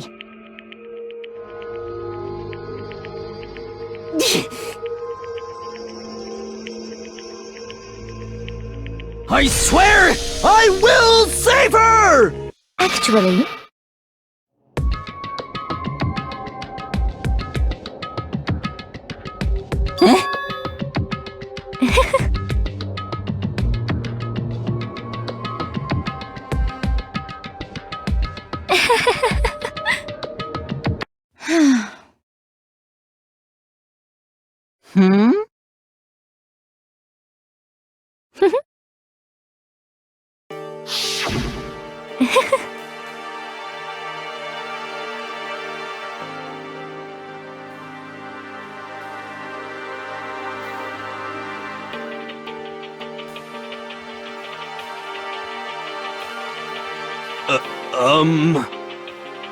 I see.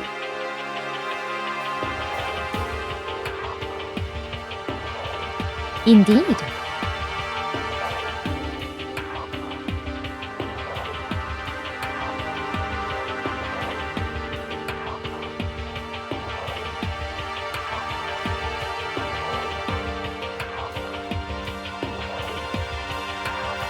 But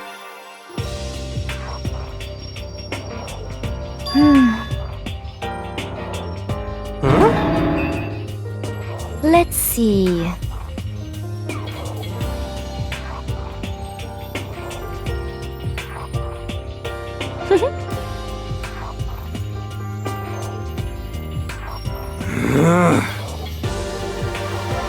Well,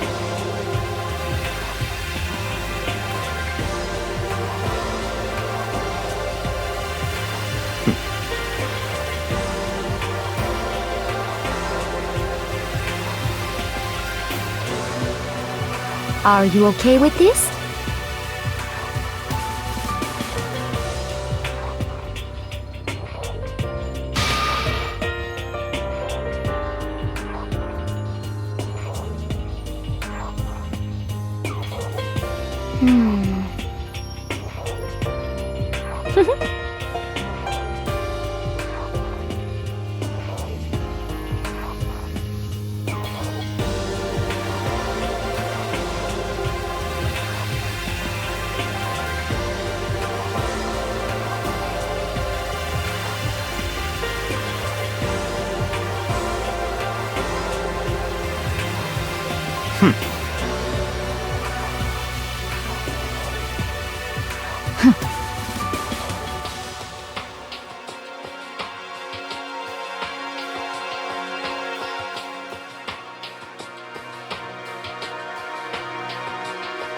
So in the end...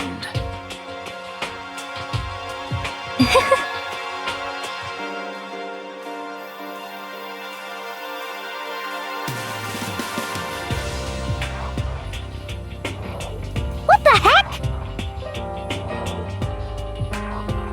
Well,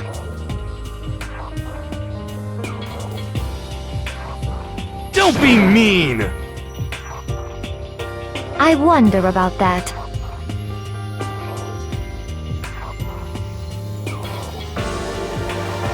Why? What the heck?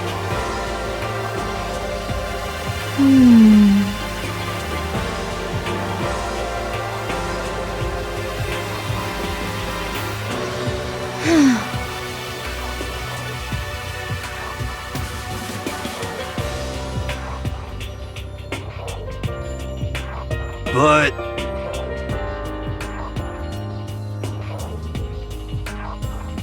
You little bitch! Hey!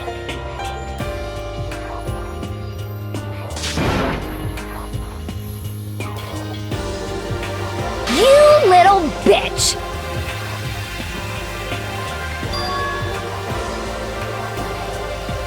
This is fine.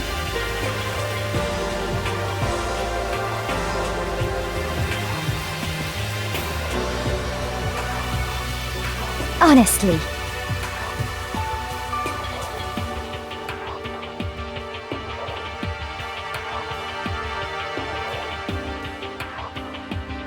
As for me,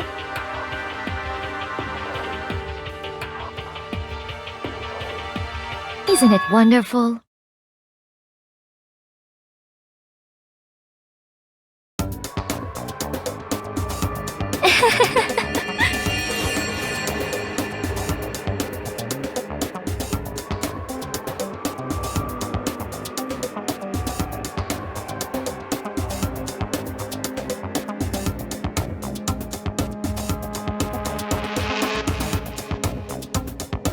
This is fine.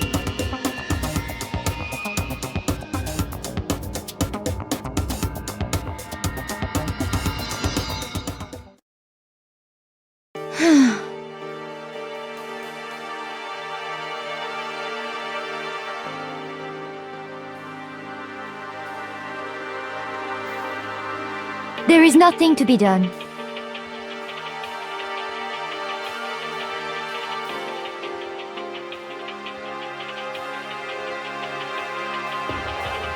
Just the worst.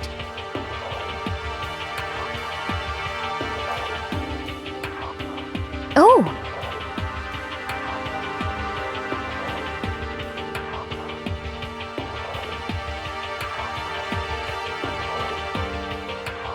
Do you understand?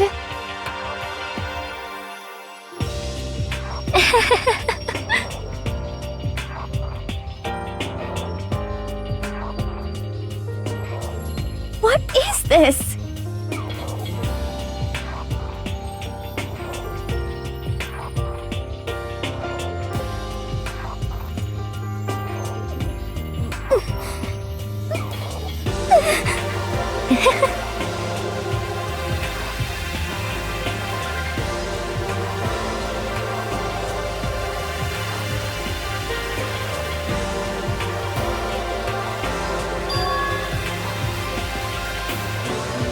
Yes, indeed.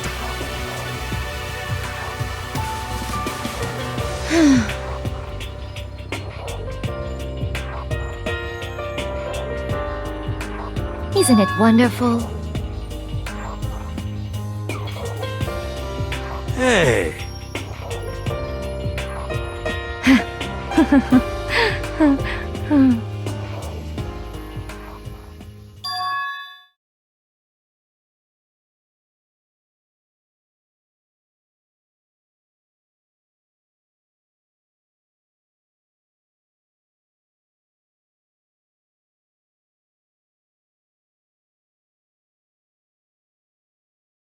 Thrills, chills, kills!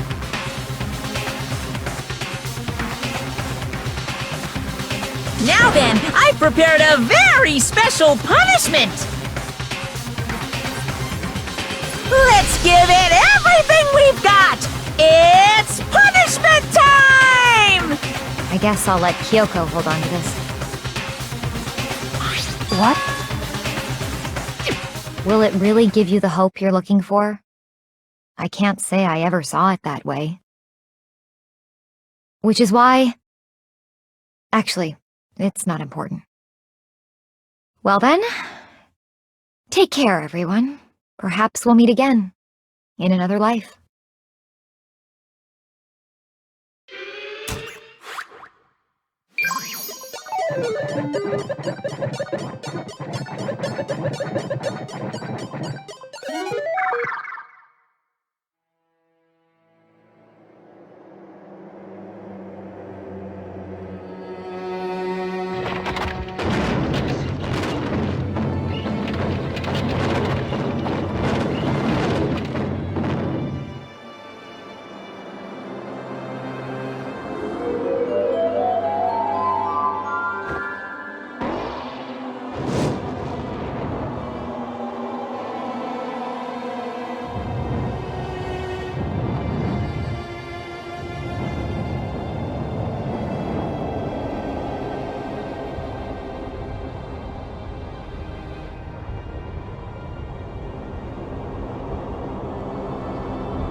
Extreme! What are you gonna do?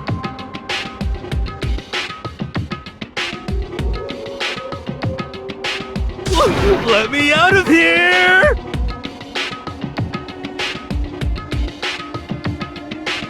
Too bad!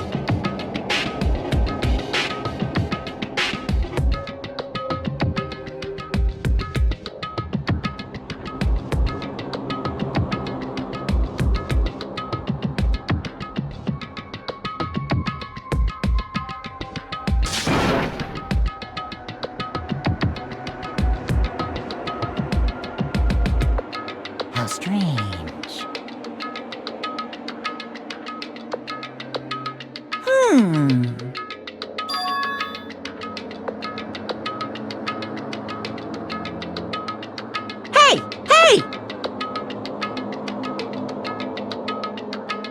Wah? So then... You... Ooh. Hey, Ooh, how exciting!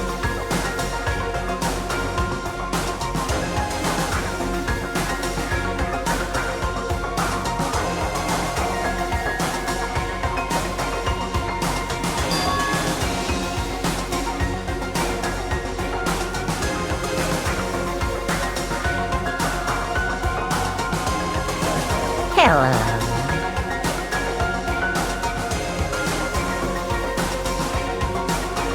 Well?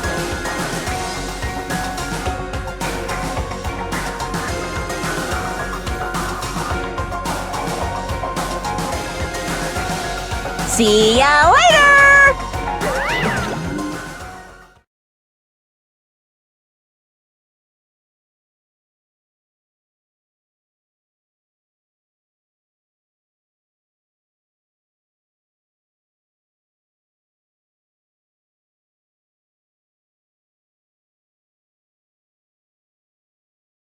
so...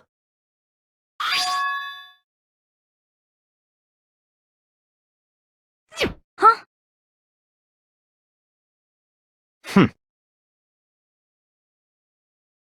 Hey,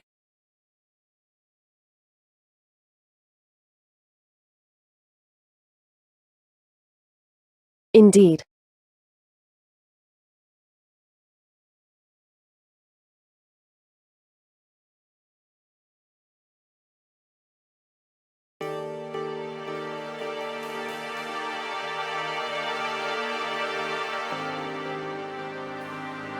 Hey,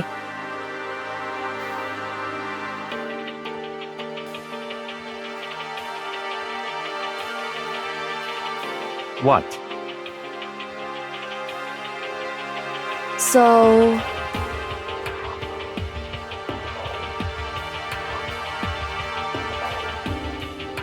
Come on.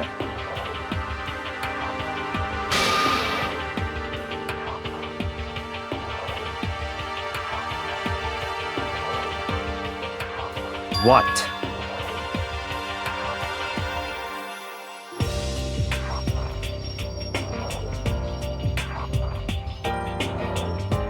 Goodbye.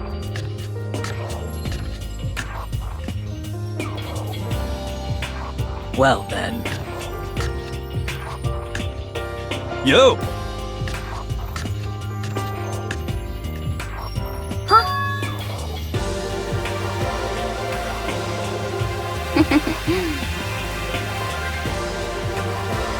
Okay.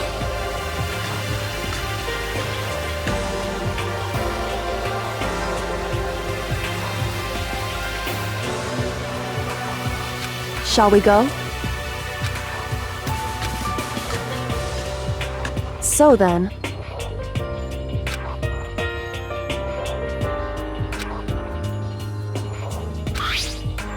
You really came.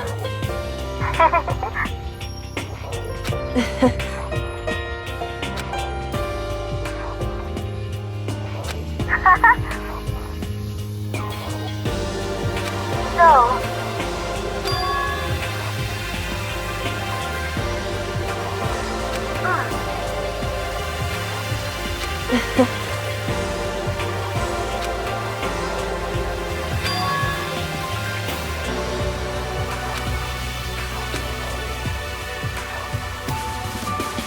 You... However...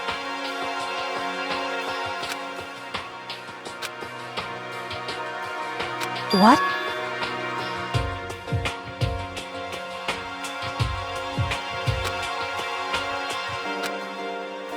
Indeed.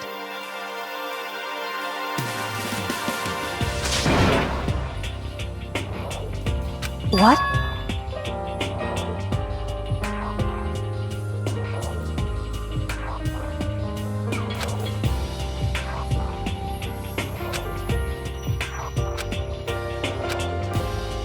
It's true.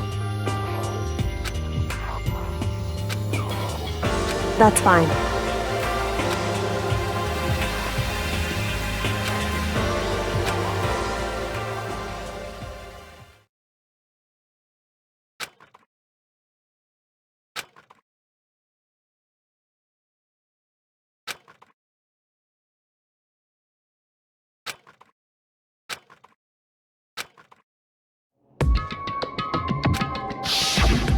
Correct.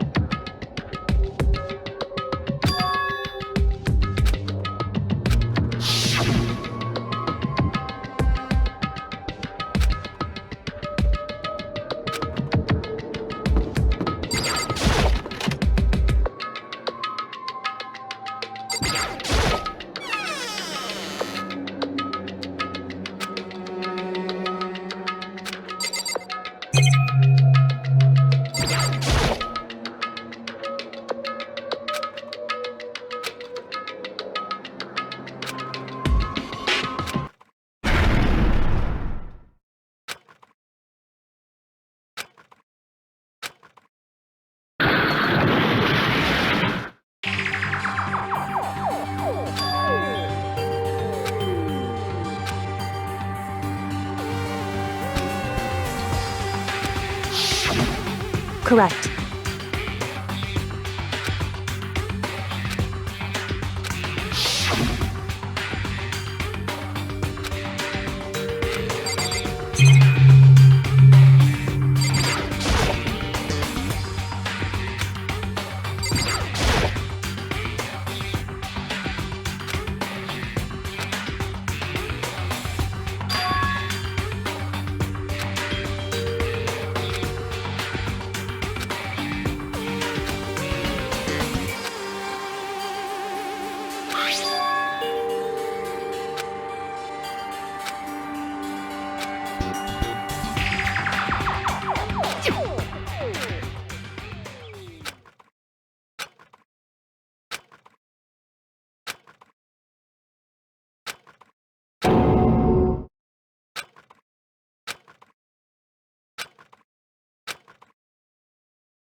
Why, you... What do you think you're doing? I you a question. What's the meaning of this? How dare you defy me? This wasn't part of the deal! I've made a decision. I will no longer retreat, no longer compromise, no longer regret. I've made my decision. I'm going to resist you. Okay, but you do realize what will happen if you go through with this, right? You haven't forgotten, have you? What I'm holding hostage?